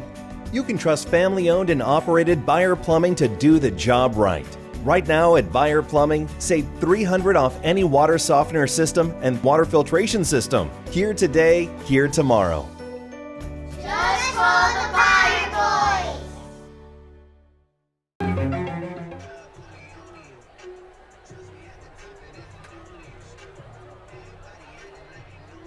Ladies and gentlemen, please welcome the Patriots and Veterans Memorial back to the field.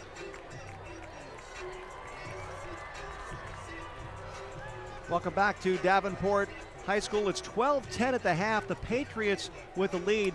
A big interception early in the game by Josh Johnson to stop that first drive by Veterans Memorial. And I would say number one for the Davenport has been the star of the passing game. Both teams run the ball effectively, but the difference right now, even though Davenport doesn't have the lead, is their pass completions to number one. And Barrett Fallon with some big plays so far in the ball game. Veterans Memorial there getting a touchdown from Chris Bassett, who had some big plays, and then another touchdown to Eric Pacheco. And here you see a very strong run, even though he bobbled it after he went through the end zone, but it was a touchdown. And the Davenport Wolves are right back in it. They trailed 12-0, but now it is 12-10, and Davenport had some momentum build up in that second quarter, Brad. You know, you'd have to remind your young players in Davenport, hey, we're doing great, but we're still behind by 2 points because they completely took over. 12-0 was just kind of a wake-up call for them, so let's see if they can maintain that. They have to me, the score doesn't indicate what was really happening. They have the upper hand. They're doing well on defense, and their offense is starting to click. They can run the ball, and they can find number one. So they're doing a great job. Veterans Memorial has that 10-yard touchdown pass. Of course, Bassett scored on a 2-yard run. 2-point conversion failed. That was in the first quarter. Second quarter, at the 6:02 mark, Pacheco with a 10-yard pass from Harrell. And then it was 12-7 at the 4:09 mark when they got a 4-yard run. And the extra point was good for Davenport. Mercer added a 26-yard field goal right before the half. It is 12-10. Davenport trails Veterans Memorial, and the Patriots will have the ball first to start the third quarter. You just don't know if they're choosing that 2-point conversion as a philosophy, but so when they don't get it, is that 4 points lost or is that 2 points lost? You know, that should feel like automatic. The wind has died down. The wind was a factor earlier in the ballgame. Here's this next kick. It's short. Pacheco will let it roll out of bounds, so that'll be a penalty against the kicking team, Davenport. And a good play there by Pacheco as he saw that ball was about to roll out of bounds, so he let it roll out. Yeah, the wind has changed as not a factor anymore. It's slowly diminishing even more, and like we said earlier, it is a wind blowing toward the west across the field toward the home team. So now instead of the 25, it'll be the 30-yard line. And that's where Veterans Memorial will start. Dallas Harrell, the quarterback, a very poised player. Again, they jumped out to a 12-0 lead, but the Davenport defense has been very, very active. And, early in the ballgame, we were talking about this, Brad, where the Wolves were playing behind the chains. That kind of shifted in that second quarter. They started getting good runs on first down.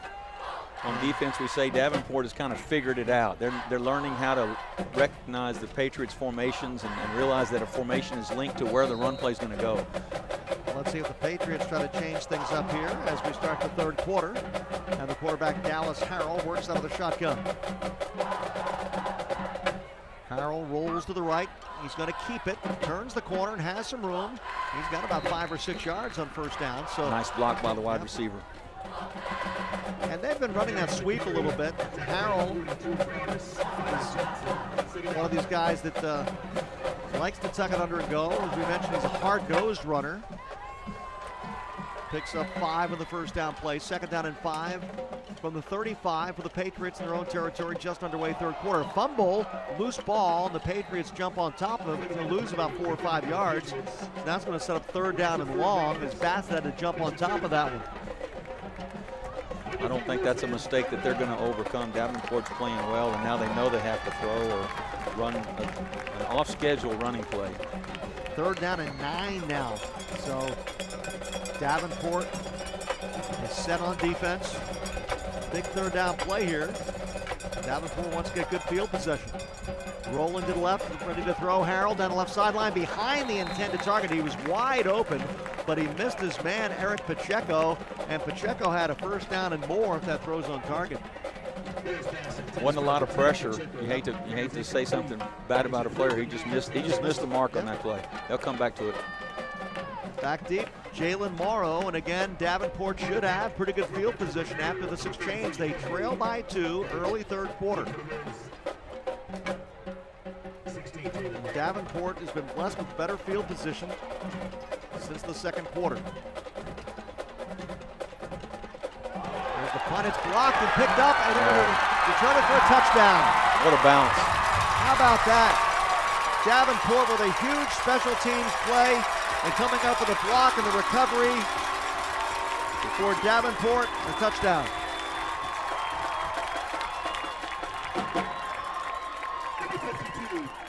52, Colton Pearson. 52, Colton Pearson. You know, when he was warming up tonight, he didn't say, I'm getting ready to score a touchdown. He just said, I'm glad I'm playing on the special teams. He did a great job. That ball bounced right to him.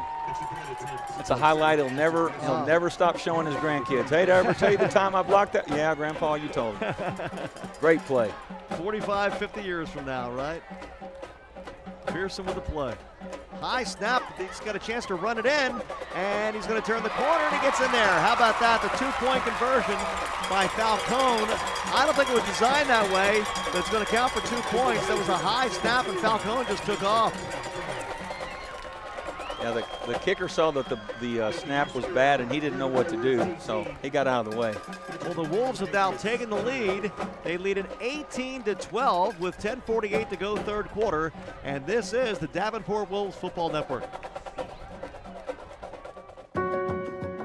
The Heidelberg Materials Surftex Quarry has been producing crushed stone since 1936. Our products are vital to our infrastructure and economy. We are committed to giving back and supporting our local community. As one of the largest employers and taxpayers in the area, we provide significant economic benefits to Garden Ridge and the surrounding communities. We are more than just a stone quarry. We provide a material to build the future.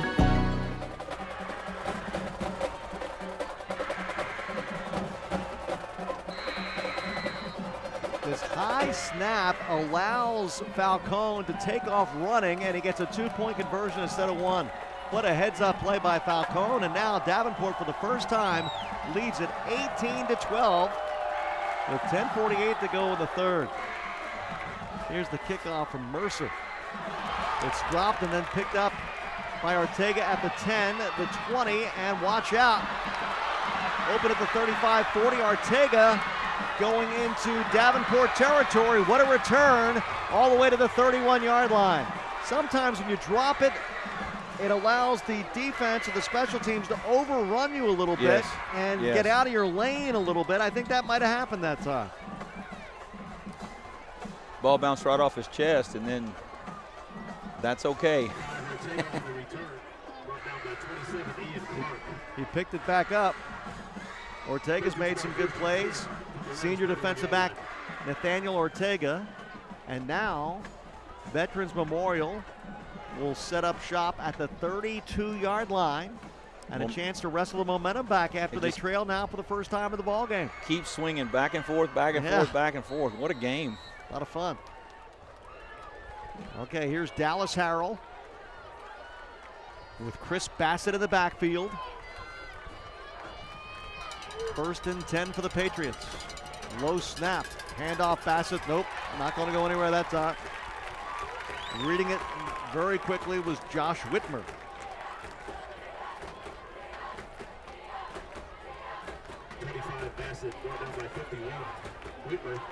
Second down and 12 after the loss of 2.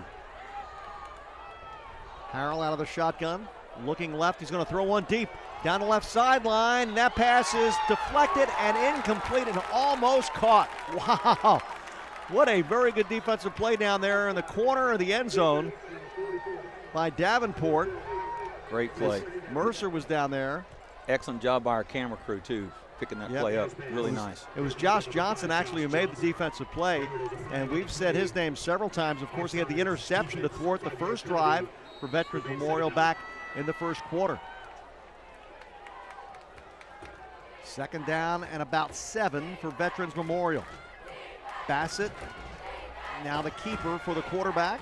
Harrell gets to about the 26-yard line. He's going to be about 3 yards shy. So interesting now with the clock running with 9:50 remaining in the third. They're in the hurry up, 3rd down, and they need a good 4 yards here. Harrell looks over to get his play. They may be in 4-down territory here. Let's see how they want to play it if they don't make it here. And now whistles blow. Did somebody come across the line of scrimmage? No, they got the offense on procedure. Wow, yep, somebody moved. Might have been the center that moved the ball, I'm not sure. Yes, it could have been. Yep. Moved it ever so slightly. That's a tough 5 yards and changes the complexion completely. So now instead of 3rd and 4, it's 3rd and 9. And Dallas Harrell will more than likely have to throw for it here.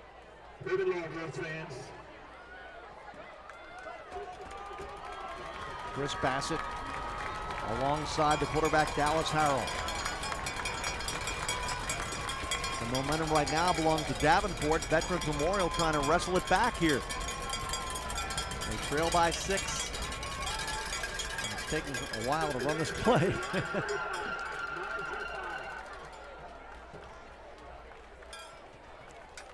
The players are ready, the officials just aren't.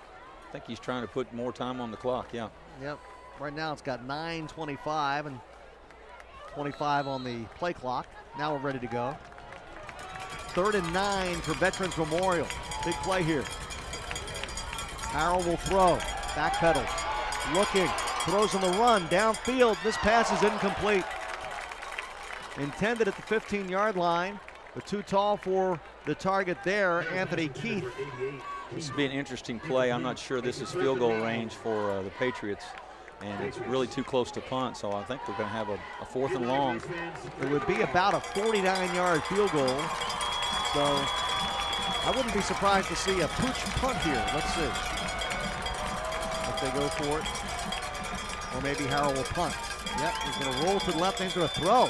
Throws to the left sideline. That pass is caught at the 21-yard line, and if he did catch it, it should be good enough for the 1st down. Wow. Well, he's saying that he caught it, and they're moving the chains. What a catch there by Ben Toney, the wide receiver, who last year caught 12 passes for 129 yards. 1st down and 10. To the left and a couple of yards inside the 20 to the 18-yard line. 4th and long, completing it like that, that just destroys your defense's energy. You know, it just really makes you like not even want to be there, but you can step up and play now. Now Dallas Harrell running the ball like he did in the first half, especially that first quarter. 2nd down, rolling to the right and throwing. He flips one downfield inside the 15-yard line. It's ruled incomplete. Now it's going to be 3rd down. Wow, the wheels are turning already in this ball game with 8.5 minutes to go in the 3rd quarter. Veterans Memorial would love to get 6 here. Let's tie it up. They trail 18-12. Third down and about 7. Bassett goes in motion left. Harrell will throw deep to the end zone, and this pass is caught. Did he get it? And now it's broken up, incomplete. Oh my goodness, he had it for a moment, but he could not hang on. He did a great job beating 2 defenders to the ball. He just didn't keep it long enough. It was Jones Hadnot who had his hands on the ball, but he just couldn't hold on to it all the way through. And you know what? You got to give credit, too, to the Davenport Wolves defensive back, Jalen Morrow. He was there, got his hand on it. Now they'll try the field goal. Rafael Nunez will try it. This will be a 35-yarder from the left hash. They don't have the right personnel on the field, though. They don't have enough players. So, here they come. Is this going to cost them a timeout, though?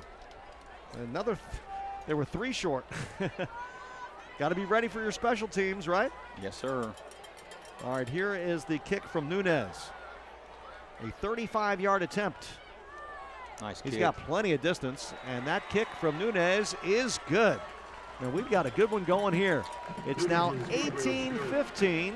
The Wolves lead the Patriots with 8:21 to go in the first quarter. It's a 3-point lead for Davenport, and this is the Davenport Wolves Football Network.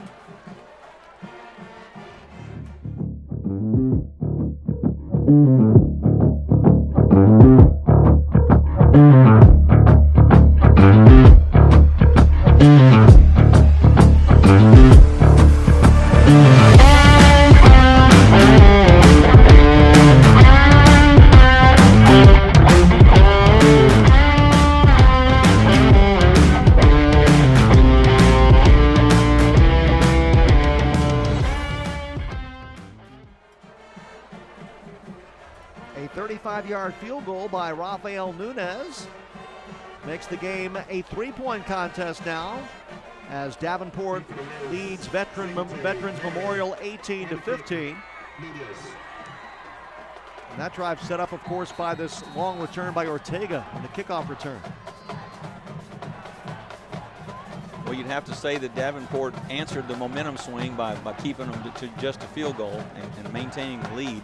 And we got a big game still ahead of us because it's early in the second half. And here's the ensuing kickoff, and it will be taken at the goal line by Singletary and at the numbers to the 20-yard line, and that's where he will be stopped. So now Davenport will try to answer after the field goal by Nunez. They'll try to answer as they start a drive at their own 20-yard line.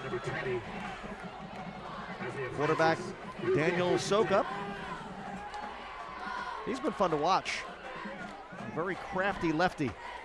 Usually talk about southpaw pitchers when you talk about a crafty lefty, right? But he's a crafty lefty as a quarterback. I don't know who would fall into that category. Kenny Stabler, maybe. How about that? I think that's where you start, left-handed quarterbacks. Here's a handoff at left tackle. Not much room there. 1-yard gain. And it will be 2nd down and 9 as Veterans Memorial stopped Robert Fallon for a 1-yard gain that time. 2nd down and 9. Another handoff. And this time he's going to come right. Oh, breaks a tackle. 30-yard line out to the 32. Good hard run that time by Robert Fallon. And this time he picks up a 1st down, gain of 10. He's leaving Patriots in his wake. They're getting up slow. He got up fast, and 3 kids that tried to tackle him got up slow. So one of them may be injured. 299 attempts last year and 1,883 yards. Averaging 6.5 yards per carry for Robert Fallon. Clock is stopped right now with an injury timeout as Francis is coming off. He's played a good game. Isaiah Francis, defensive back. He's a senior. He's been playing on some special teams as well. He comes off the field now. Again, we've got 7:46 to go here in the 3rd quarter. And back and forth. The Patriots led 12-0 at one time. And now it's 18-15 Davenport. Handoff right guard. He's got a little bit of room out to about the 36-yard line, Fallon. And Davenport right now happy with keeping it on the ground. They are really challenging the Patriot defense. They say, here we come with the run, and so far it's been successful. They'd like to wear down this defense if they could. 2nd down and 6 after the gain of 4. Quick toss to the right sideline, complete, and a lot of yardage there as he goes into Veterans Memorial territory. He's brought down at the 48-yard line. Just a quick toss out to Adam Elza, the tight end, and the first down. Now the ball in Veterans Memorial territory at the 49-yard line on first down. Handoff at right guard. Big room there. Another first down. Gain of 11 for Robert Fallon. And they don't mind going to Fallon. And right now, he's really running with authority. Let's call that number 71. That's a great pull by the offensive lineman and a super block downfield. Looking left. Ball comes to Fallon again. Stutter step at the 30, 25. Look at this guy go inside the 20 and down to the 16-yard line. But all Robert Fallon. Another great downfield block by number 10 of Davenport. Boston Hernandez threw a great block right there. 2 receivers left, 2 receivers right. Fallon up the middle, not much that time. Gets hit at the line, gained 1 yard. But now trying to add to a 3-point lead. It's 18-15. With success, they've picked up their pace too. 2nd down and 9. Sokop will throw, throws right, complete inside the 10, down to about the 8-yard line. It'll be another first down. And Singletary picks up the first down. Singletary's had a very successful first game. He's not finished. 1st and goal inside the 10. Handoff a couple of yards to the 6. Clock running with about 6 minutes to go in the 3rd. Davenport just content right now and keeping on the ground. They've been mixing up a little bit with some outside passes, some quick tosses by Sokop. Now Sokop's ready for 2nd down and goal from the 6-yard line. He's going to roll right, stumbles and falls, and he's brought down. He brings himself down actually at the 15-yard line. He's down there by A.J. Rodriguez, but that's a tough play there. Now it's going to be backed up to the 15. Number 7's on a blitz there. I guess he's the outside backer. He successfully got there. Quarterback made him miss, but then he made the quarterback fall just by being there. So now from the 15-yard line, it is 3rd down and goal. Sokop will throw, steps up, flags are down, and he is finally hit at the 15, falls forward to the 14-yard line. This is usually in the area of holding. Yes, first offensive holding of the night. Sometimes the offensive linemen get a little tired late in the game, and they just reach out and grab instead of moving their feet. Probably a hold. Now, do you decline this penalty? It will be 4th down. 4th and goal, is that what we're looking at? Yep. Yeah, I don't know. Or you back him up. It's hard to turn over that much yards. It may get him out of field goal range. Yep. Well, they are going to back him up here and go to 3rd down. Yeah, I can see that flag coming in early. All right, here we go now. So it's 3rd and goal. 25. From the 25-yard line. Not too many plays on your play sheet for that, no. Have to look pretty deep into the play sheet. They've got something. They got something called.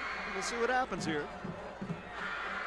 Clock running with 5 minutes to go now in the 3rd quarter. And the Wolves trying to add to a 3-point lead. Sokop sends a man in motion. Singletary looking right. Steps up, and he will be sacked. Does not even get back to the line of scrimmage. Among the defenders there for Veterans Memorial, Peyton Beach. We've said his name a few times this evening. And now it is 4th down.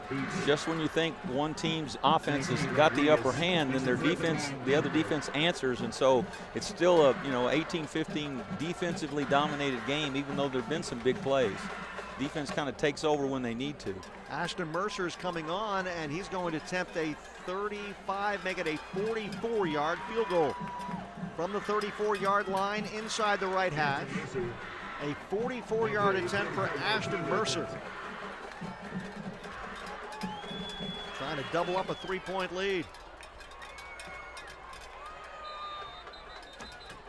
And here is the kick, but we had whistles beforehand, so this kick will not count. It went wide left, but it won't count anyway. Well, that'll take 5. That'll take 5 more goodness. yards added to the field goal that he missed. So now they're going to punt probably. At least looks like they're changing. Yeah, they're changing personnel here, so they will not attempt the field goal now. That 5 yards is going to put them out of range. It's going to be a strange punt. You know, he's also the punter, right, Mercer? So 4th and goal from the 32-yard line. And how often do you see a team punt when it's goal to go? Not very often, right? You want to pin a guy that back deep when you got 4th and goal. Yeah. Crazy. All right, here we go. It's going to try to do it for the coffin corner. High hanging punt down the middle. Does it take a good bounce? High in the air, but it rolls into the end zone. You wanted one of those wedge shots that backs up a little bit, you know, but it didn't happen. It rolls into the end zone. Should have tried a sandwich instead of this pitching wedge there. I could never get it to spin like that. I don't know about you. No. All right, we still got a good one. It's still a 3-point lead here for Davenport, 18-15. We've seen some clutch plays at both ends of the floor, Listen to me. Here's my first basketball reference tonight, guys. Both ends of the field, both offensively and defensively, both for Davenport and for Veterans Memorial. And as Coach Brad mentioned earlier, it's been a well-played game for an opener. Sometimes you see a lot of turnovers or a lot of costly mistakes and penalties. It's been a pretty clean game as far as that's concerned. You don't see missed tackles. You don't see – there's been a couple of offsides, but only one holding call, and that's pretty common in first games. So both teams are trying to get it done, you know, and it's going to be a difficult loss for either team to understand because they're playing well. Dallas Harrell is the quarterback for Veterans Memorial. His team trails by 3 with just under 4 minutes remaining in the third quarter, and now we have a movement, I think, in the offensive line. Or perhaps 2 men moved at the same time in the backfield. It's going to cost Veterans Memorial 5 yards for false start. Yeah, I think 2 offensive linemen moved. I jinxed them when I was talking about how well they executed, then they fell. They acted like a high school kid now. Yep. I still go back to the days of illegal procedure, so I'll show my age when I say that. Now it's 1st and 15. Handoff, left guard, not much there. Tell you what, Davenport defense has really stiffened up here tonight. After Veterans Memorial had their way early in the game, they're really getting huge chunks of yardage.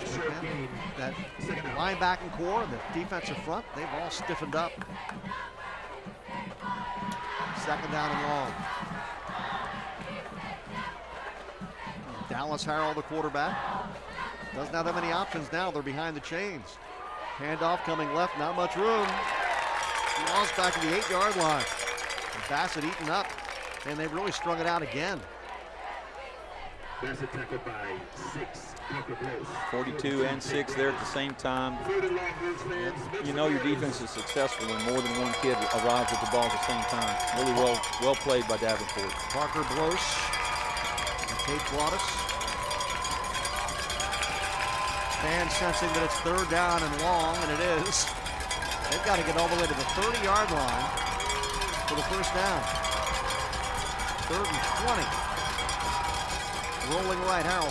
Flags are down. Harrell's thrown deep down the middle, and this pass is intercepted at the 45-yard line. Very good defensive play by Evans Williams.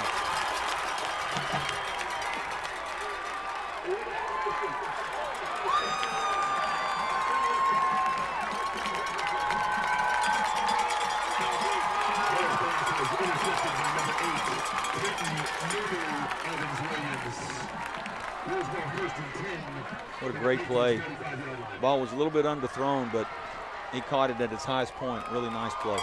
3-point lead now for the Wolves with 2.5 minutes to go in the third. They take over the 45-yard line of Veterans Memorial after the interception. Looking to throw, Sokup. Short pass across the middle, complete but a very short gain.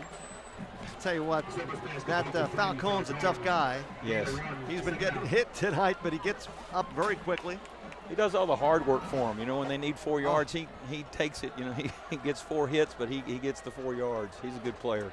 Only 1 yard that time, 2nd down and 9. And he had to pay for that 1 yard.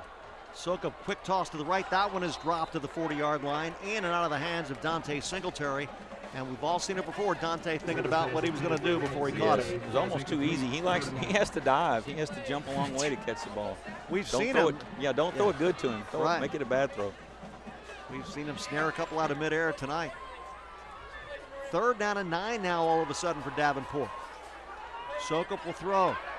Deep down the right sideline, and this call is overthrown. He was trying to get it to Singletary, but pretty good coverage that time. Francis came out of the game. Now he's back in, supplying good coverage on that play. And now it's 4th down, and Davenport looked like they were in really good shape. Now they're going to have to punt it away.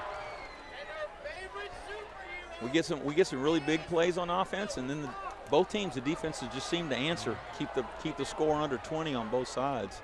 And Davenport went for the big one that time, didn't get it. And now back deep to receive the kick is Ortega. We know how dangerous he is. He had a big kickoff return earlier this half. Low snap, but getting the punt cleanly is Mercer. And not a very long punt. It was a really good job to catch that snap. It didn't do a crazy bounce. That could have been a big change. The punt only goes to the 23-yard line, so that's where the Patriots will take over with 1:49 remaining in the 3rd quarter. And the Wolves right now leading at 18-15. Davenport's got to be a little disappointed because they took over at midfield and they had the momentum, and they go 4 downs and out. Patriots answered, so. So now the Patriots trying to get that momentum back, and it's been very difficult for their offense. They had a very good start to this ball game offensively, but it's been kind of fits and starts since for Dallas Harrell and the Patriots offense. From his own 23-yard line, 1st and 10 for Harrell.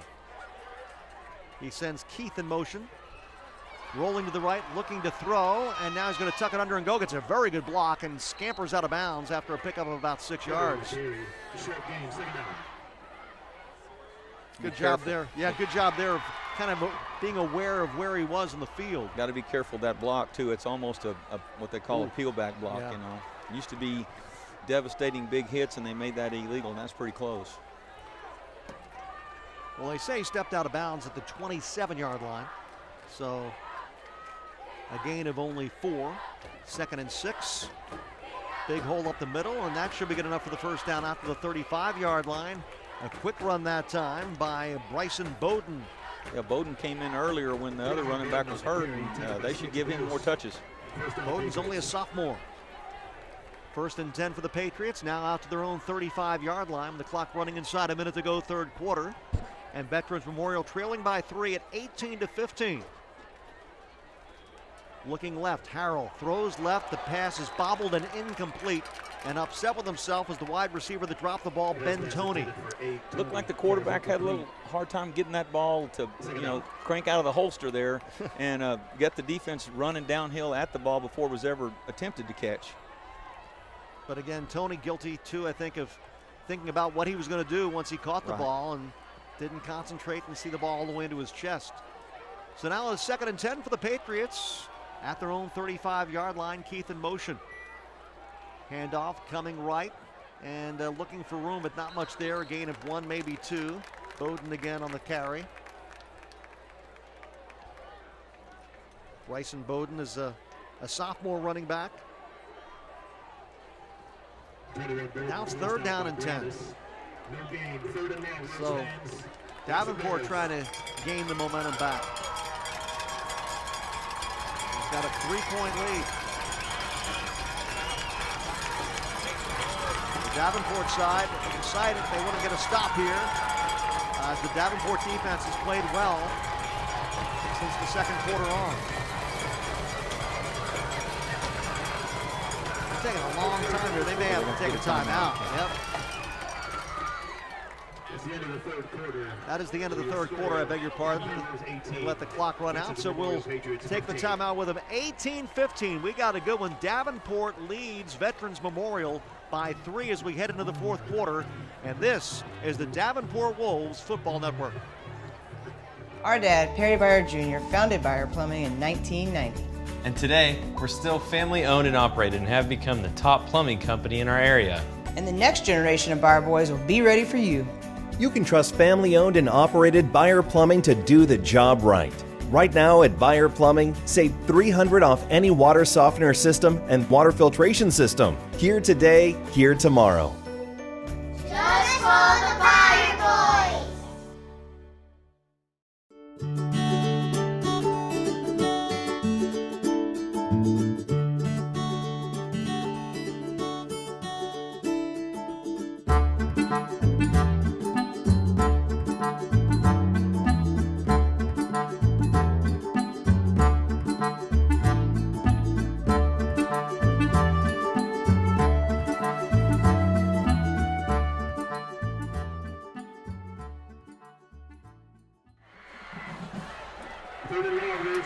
Welcome back to Davenport Stadium, ready to start the fourth quarter.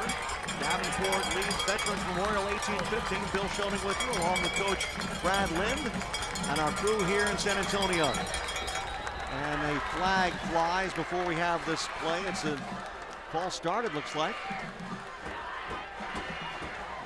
No delay of game is the call, but they're going to call it against the defense. Yeah, they Davenport tried to get away with a trick there and make it look like a defensive shift, but they were actually trying to make the offense jump off sides, and most of the time the defense does get away with that, but not tonight.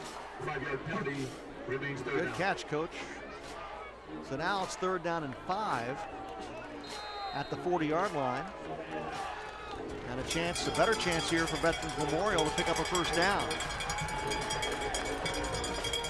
Looking to throw, Harrell. Down the right sideline, and this is overthrown and out of bounds. Good coverage on the play by the defensive back there for Davenport. That is Brody Holton. So you just feel like it's a perfect fourth quarter.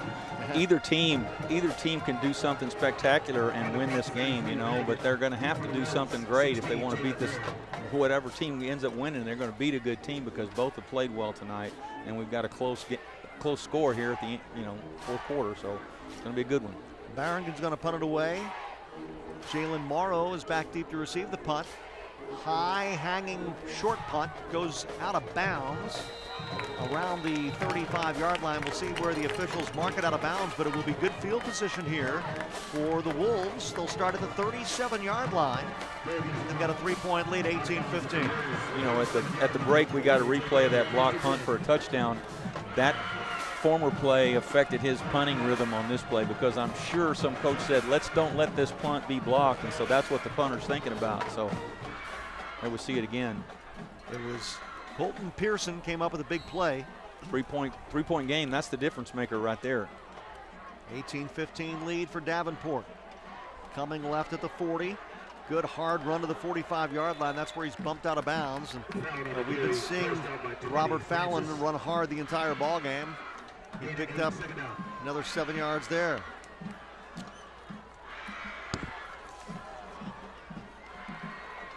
'71, Landon Sawyer made a great block. Sukup looks downfield, and the pass is just a little bit overthrown. Man, he had his man there. Pacheco had a stride on the defensive back, just a little bit overthrown. But now they got 3rd down and a long 2 from the 45-yard line. Then he got just outside the 47. And let's see what they come up with here.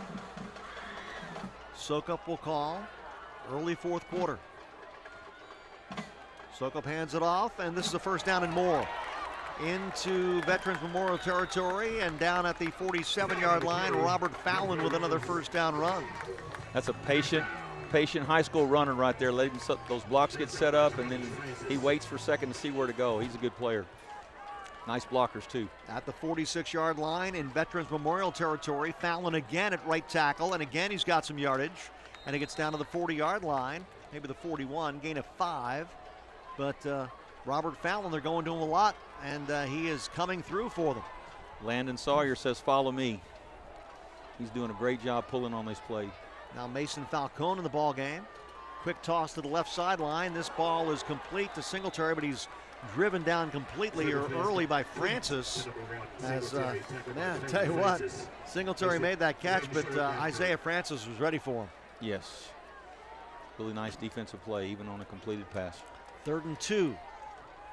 Handoff, not there. Man, big hit. The helmet came off the defender who made that play. And that is number 7 for Veterans Memorial, Dylan Ortega. But now it's going to be 4th down and short. They still need about 2 yards here. Kind of showing my soft side, but you know, his mom's got to be worried when that helmet flies off like that. But they're designed that way. That's actually safer when the helmet comes off. Big play right here. Davenport leads by 3, early 4th quarter. Going forward here on 4th and 2 at the 38-yard line of Veterans Memorial. Sokup out of the shotgun. Hands coming right, looking for the first down yardage, and he's got it. That's Fallon for the first down. Davenport got away with one. You watch on the replay.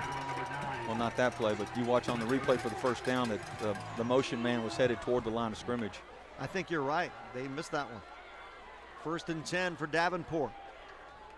Looking to throw on play action. Sokup deep over the middle. Pass is complete, and that is a touchdown. A beautiful throw by the lefty. Sokup, and the touchdown to Caden Scott, the junior wide receiver, and Davenport extends their lead. Huge play, well executed.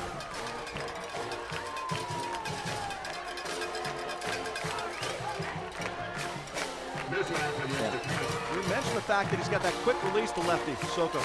Well, they've been running the ball so well. They ran that play action. They even pulled the guard to make it look like a running play, and well executed.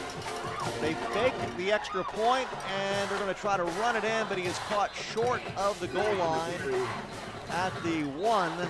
That is Falcone. He tried to get it in there for 2. But yeah, I think they had snapping problems again. The last one he was able to run in. The 2-point conversion failed, but there is a flag on the play, and Davenport caught a break right there. Yes, you wonder if somebody's trying to reach out and grab the ball before the kid can snap it, and they got called for a penalty, because both last 2 extra point snaps have been really poor.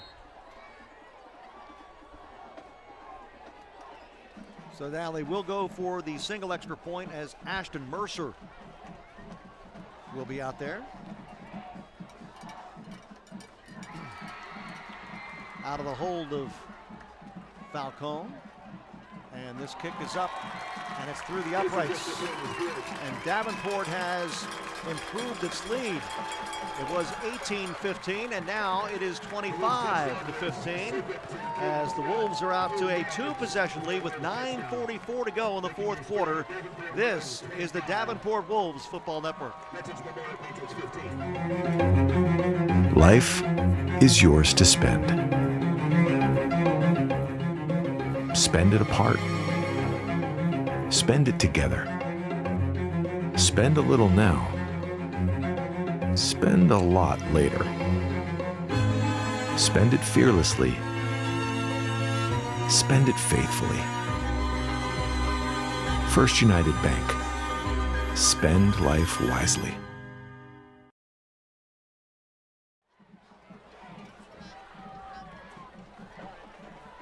A big touchdown pass to Caden Scott from Daniel Sokup. It's now 25-15. A 10-point lead for Davenport over Veterans Memorial. And you saw that quick toss from the lefty, and Scott was fired up. Yeah, they've been trying to find a way to get him the ball, and he stepped up when they needed to make a big play. That might be, you know, I'll jinx both teams now, but that might be enough at the way both defenses are playing to decide this game. Plenty of time left, 9:44 remaining. And the kickoff from Mercer goes through the hands of Francis, then he picks it back up. Doesn't have to return it. In the end zone, but he's going to be trapped. Doesn't have to return it there. The ball went through his hands, and he thought that he needed to pick it back up. He only got out to the 6-yard line, and that could have been even worse for Veterans Memorial, but as it is, they've got to start 94 yards from Pater. Yeah, that's one missed tackle away from being a safety. Exactly. So now they've got their work cut out as the quarterback Harrell back on the field. And kudos to this Davenport defense. the way they've been playing. Yeah, they have a chance to take over now. Their offense responded, got them a 10-point lead. They can kind of pin their ears back because it's probably going to be more throwing than the Patriots have done now that they've got a 10-point deficit to overcome. The quarterback is Dallas Harrell for Veterans Memorial High School. The Patriots trailing by 10 now. The handoff to the running back in a short gain for Chris Bassett. Bassett's been the workhorse for the Patriots, the way that Robert Fallon has been the workhorse for the Wolves. Second down and about 9 after a gain of 1. Out to the 7-yard line. Again, Veterans Memorial deep in their own territory. The clock is running with a little over 9 minutes remaining in the game. They trail by 10. Harrell hands it off, looking left and trying to turn the corner. Can't do it. Nice defensive play. They lose yardage all the way back to the 2-yard line. And you got to give credit to Davenport. They've been able to string out those wide runs. 6. Yeah. Parker Bliss was blocked, but he made that play. He did a great job. Now 3rd and long. The Patriots need to get out to the 16-yard line. Harrell rolling right's being chased. He throws on the run, incomplete, and a big stop there for Davenport. And the Patriots are going to have to punt away from their own end zone. Davenport's going to have excellent field position after this exchange. Yeah, they're going to be nervous about the block punt. This has a chance to be a really big play for Davenport. A lot of pressure by the front four makes the secondary guys look great.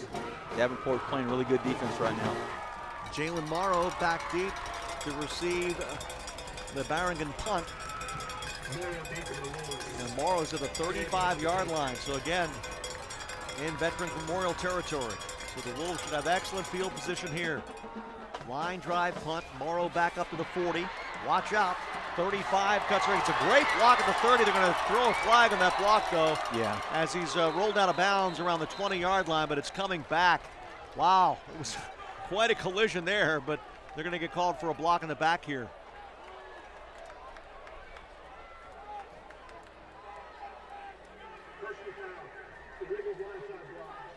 Yeah. Blindside block. I think it was Yankee. Might have been Peyton Yankee that threw this block here. Let's see if it's 40. Yes. Is that what it was? That's the definition of why they changed that rule, because to protect the guy's blind side. Yeah, sure. Understood completely. All right, so now they huddle up. An important possession. If this possession ends in points, then I think you got to feel pretty good if you're a Davenport fan, because right now it's a 2-possession game, a 25-15. And again, they take over in excellent field position at the 45-yard line in Veterans Memorial territory. Sokup hands it off, running right, breaking a tackle and finally squirting forward to the 40-yard line. Robert Fallon again picks up 5, and even when it doesn't look like he's picking up yardage, he always gets 4 or 5, it seems like. He's so patient, and he just finds a place to make some yards. He's a really good runner. Inside 8 minutes remaining in the game. Sokup looking right. Oh, they read that one. Incomplete. Yeah. Very good defensive play there by the corner, Darius Thompson, who was all over that route. And now that stops the clock. And the reason we bring that up is because, if you're running the ball here, you can run the clock a little bit more. But right now, the clock is stopped at 7:43, and you got to run a 3rd down play here. So it's taking a lot of time now between plays. Yeah. Early season discipline by defensive players not to fall for that run fake. They're still playing good football even though they're behind by 10 points. 10-point lead for Davenport. Sokup rolling left, throws left, complete inside the 40, but short of the 1st down at the 36-yard line. The pass to Falcone. Did they keep the clock running?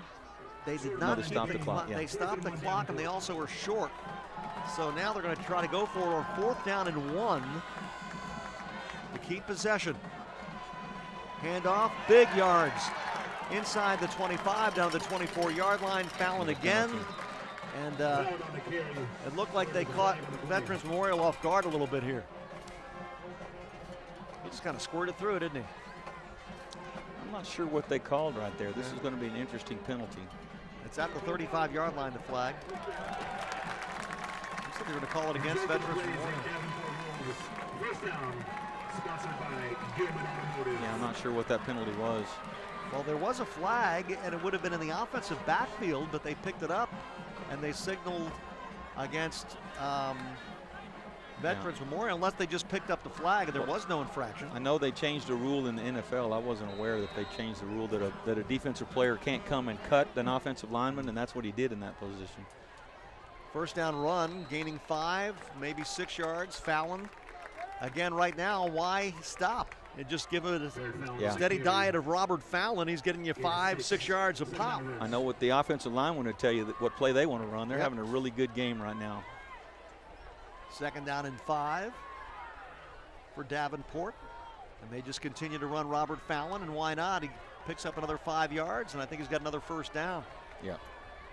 I wonder, excuse me, I just wonder if they have to tell their kids, we want to go slow on purpose. Actually, they were about a foot short there, so they're going to go for it here on third down. They fake the handoff, now running to the left, and that's a first down as the quarterback, Daniel Sokup, just dives forward to the 11-yard line. I remember when I first got to the University of Texas, they told me that for a long time the play design was Jerry Sizemore blocking and Roosevelt Leaks running. Leaks behind Sizemore. Decent combination. Running left, trying to turn the corner, but he can't get there. That is Fallon, brought down by Francis right around the 7-yard line. The clock continues to run here, so this is an important possession for no other reason that it's running a lot of clock here for Davenport as we approach the 6-minute mark. Sokup rolling left. He's going to twist his way into the end zone. Touchdown. A 2-yard touchdown run by Daniel Sokup, and the Davenport Wolves increase their lead. It is now 31-15. Well, the Davenport offensive line started to dominate, and the coaches called some really good plays. They haven't been using the quarterback in the running game other than scramble after a pass. And so the last 2 of those 3 plays were quarterback runs, and that caught the Patriot defense off guard. Mercer's extra point is on the way, and it is through the uprights. Timeout on the field. The Wolves now lead the Patriots by a score of 32-15, and this is Davenport Wolves football.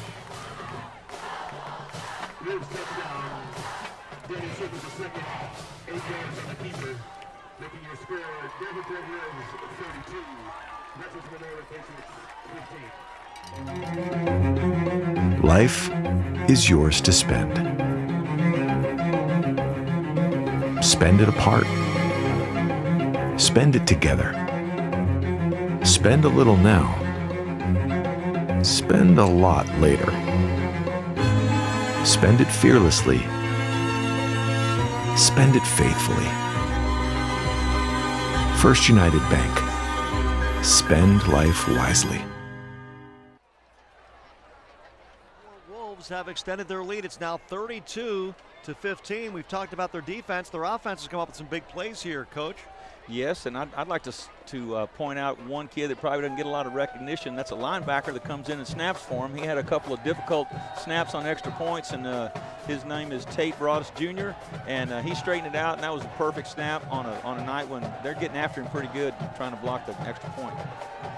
Daniel Sokup putting up some pretty good numbers in this one for Davenport. Here's the ensuing kickoff. Francis stumbled a moment, but he keeps his balance, and he gets out to the 15 and just shy of the 20-yard line. That's where Veterans Memorial will start, but they don't have much time here. Less than 6 minutes, and they're down 32-15. They led at one point 12-0, so you could say that Davenport is on a 32-3 run. That's right. Basketball parlance, right? Well, it just feels that way, too. Even if you don't look at the scoreboard, you can say, I think that team in the maroon, they're just playing better. Yeah. And the Patriots aren't playing bad, but Davenport has just, like you said, at that, okay, we're down by 12, we're going to play better. And they've continued to play better, and their offensive line, quite frankly, has just kind of taken over. Yeah, I think both lines, they started really playing good defense. We mentioned in the second quarter, and not allowing those long runs that Veterans Memorial was enjoying earlier. Well, there was a flag on the kickoff, so I think we might be doing this all over again. With 5 minutes and 50 seconds remaining in the ball game, it is 32-15. The Wolves with the lead. Next up for Davenport at Kerrville-Tybee on September 6th. And then they've got Piper here on the 13th. The District 14 4A opener against Pleasanton on the 27th. It's a home game. You know, these classification numbers we keep calling out about being Division II and 5A and Division I and 4A. There's not a whole lot of difference in these two schools, but you got to kind of take your hat off to Davenport. They're a non-district schedule. They're playing 5A schools like that you just called out that aren't bad schools either. They're willing to step up and play anybody that'll play them. So you gotta kind of really wonder. Davenport's going to get famous here in a few years because they started strong and they've stayed strong in their beginning. They got it going for sure. Veterans Memorial, they're members of District 13 5A, and they were 7-5 last year. Bobby Urban now in his 3rd year as head coach. He's got 5 starters back. Their next game is against Burbank. That's a home game, and they also have a district opener coming up against McCollum, and that's on October 4th. All right, here's the ensuing kickoff. Taken at the 5-yard line. Trying to run left, and he's not going to be able to get much room there. He tried to turn the corner and couldn't do it. I'll tell you one thing, special teams have been pretty good. For Veterans Memorial, the return by Bryson Bowden, young player that has had a chance to play some here as a sophomore on the varsity. It just looks like Davenport's not tired at all right now. It looks like they're playing at a much higher level than they did in the first half, and the Patriots haven't matched that. So really, Davenport has taken over. I gotta tell you, I like being up here on the roof. We're broadcasting from the top of the roof of the press box. It's not bad at all. Not bad at all. It's a nice place. Got a breeze up here. And this place is full. I don't know if the cameras have shown, but I mean, both the visitor side and the home side, lots of folks here watching a great football game. Dallas Harrell, the quarterback, hands off to Bowden, cutting left, and he falls out of bounds, but not in time to stop the clock. So you see the official there on the sideline with an arm moving. Means the clock will continue to run. Now 5.5 minutes remaining in the game, and right now it's a 32-15 lead for the Davenport Wolves. Trying to pick off where they left off last year, with an 11-4 record. Second down and long. Another handoff up the middle, a lot of room this time. First down and more.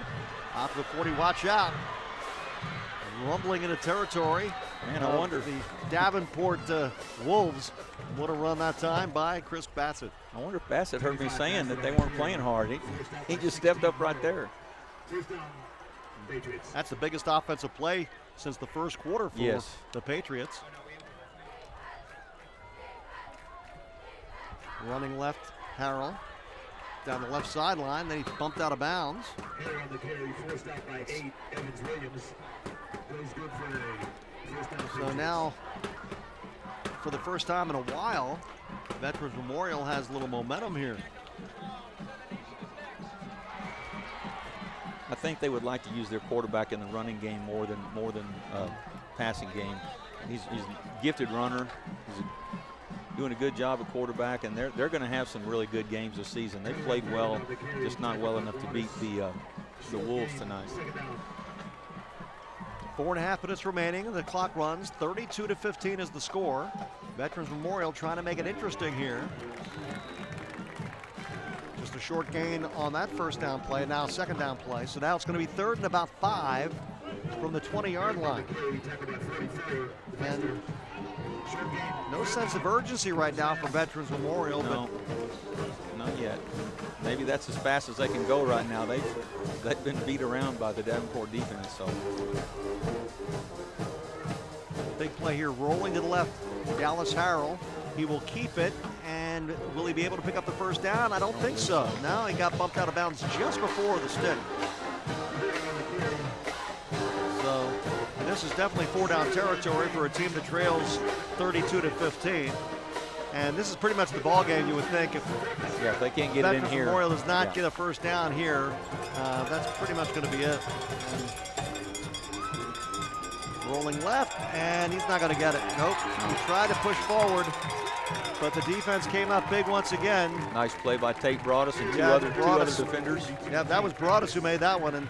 And we were talking about Broadus as one of those players before the game to keep an eye on, and certainly he's not disappointed. He's been one of those hard-nosed defensive players that really stiffened up for that Davenport defense here this evening. So now the Wolves will take over at their own 17-yard line. And I would think that when you look at this, the way they won, the coach, Zimmerhans, is going to have to be happy.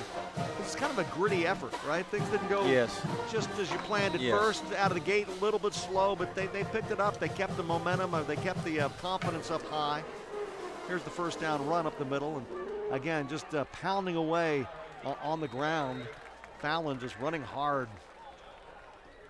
This is where you want to learn how to watch these clocks in the end zone. The school district paid a lot of money for those big clocks. You don't need to snap it till it's about 3 seconds left in the play clock. This is where sometimes I need to get the old binoculars out. Second down. Run is stopped right there at the line of scrimmage. But right now the Wolves just interested in keeping it on the ground, keeping that clock running. Well, let's say Wesley Williams, number 77, Jackson Hayden, 75. Those old big offensive linemen, they don't get their name called too often. They're doing a great job tonight. They sure are, no question. And they helped change the momentum of this ball game in the first half. All right, second down and long. Let's see if the Wolves just keep it on the ground here and keep that clock running. I think that's what they're going to do. Cutting left, Fallon, and he gets out to the 35-yard line. He stayed in bounds. He kept the clock running, and that's what he wanted to do, right? That was the main objective there. You want to pick up some yards, but you want to stay in bounds and just keep that clock going. Right, Coach? Well, you know, when you're on defense right now and you know the other team's running the ball and you can't stop them, it's tough. It's pretty tough on you. Yep. It's pretty tough on you. Especially when you look up at the scoreboard and see that it's 32 and the clock is just running right in your face. You can't do anything about it. No. Just get ready for next week. There's a slide for the first down. That was a smart play there by Soka. I really like the way he's played. He plays a lot of poise, doesn't he? I mentioned he's kind of crafty. Sure, and he's not flashy. He doesn't try to run the whole show. He's got great weapons around him. He gets the ball to the people he needs to get it to, and executes it well. And when he needs to, he's talented enough to run or throw it to make big plays. We mentioned Veterans Memorial. Excuse me there for a minute, Coach. Their next game is against Burbank at home, and again Davenport plays at Tivy on September 6th. Their next ball game. Victory formation now for the Davenport Wolves, and they got to be happy about this. After a little bit of a slow start, they really recovered quickly and took control of this ball game. And both the offensive line and the defensive line and linebackers deserve a lot of credit. I think some guys in the secondary played exceptionally well for Davenport as well. And that's a good team victory for the Davenport Wolves this evening in the opener. Yep. Old Barrett Fallon had a great game. He needs to buy them offensive linemen a snow cone or something. You know, tell them you guys did it, man. Yep. This is a very good feeling for Daniel Sokup and the rest of the Wolves. Is all they got to do is take a knee, and the Wolves will improve their record to 1-0. The Patriots drop to 0-1. Yeah. And again, next up for Davenport, Kerrville-Tivy at Tivy, and that'll be on September 6th. And for Veterans Memorial, they play Burbank on September 5th. We'll take a quick break. We'll be back to wrap things up. The final score from Davenport Stadium, the Wolves of Davenport High over the Patriots of Veterans Memorial. The final score, 32-15. This is the Davenport Wolves Football Network. Join a winning team with the Davenport Wolves and Bobcat of San Antonio. Our team has the parts. Our team has the service. Our team has the rentals. Our team has new equipment sales. And we got the best lineup of compact and grounds maintenance equipment in town. For the equipment that builds our city and the team that brings us together, Bobcat of San Antonio and the Davenport Wolves are your winning combination. Life is yours to spend. Spend it thinking about the future. Spend it enjoying the moment. Spend it watching them grow. Spend it wishing they'd stop. Spend it believing in yourself. Spend it believing in something just a little bigger. First United Bank. Spend life wisely.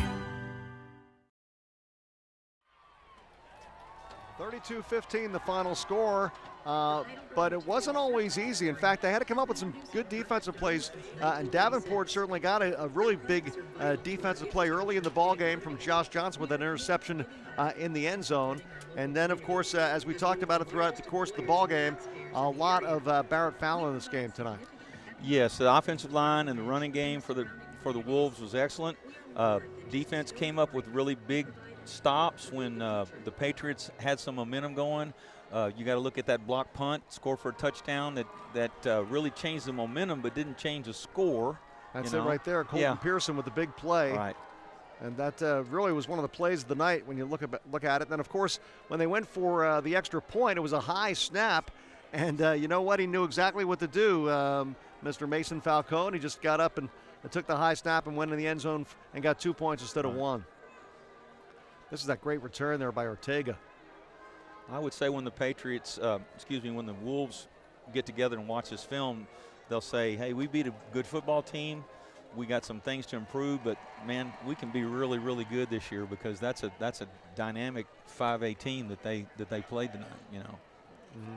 There's Josh Johnson. We talked about a play he made earlier. And, of course, there was an interception, too, by Trenton Evans-Williams. He came up with a big defensive play. So, again, the defense came up with several good plays for Davenport here this evening. And we talked about Ashton Mercer and his contribution as well. So, all in all, pretty good night for the Davenport Wolves. And they are 1-0 on the year as they get ready for Kerrville-Tivy next week. Well, I think, when you sit down and say, I wish we get this accomplished. We got these goals for our first game, obviously to win it. We want these kids to play better. We want this defensive scheme to look good for us. I think Davenport answered a lot of questions that they might have had. Obviously, they're going to watch film and improve, every little step, every little quarterback throw, every kick can get better from the first game. But you work a long time in the summer lifting weights and doing things, so your first game is really the way to get this done, and they've done a great job tonight. Again, the final score, 32-15, Davenport over Veterans Memorial. For our entire crew here in San Antonio, and for my color analyst, Coach Brad, thank you very much. Brad Lind has been with us this evening. My name is Bill Schoening. Thank you for joining us. Good night, everybody.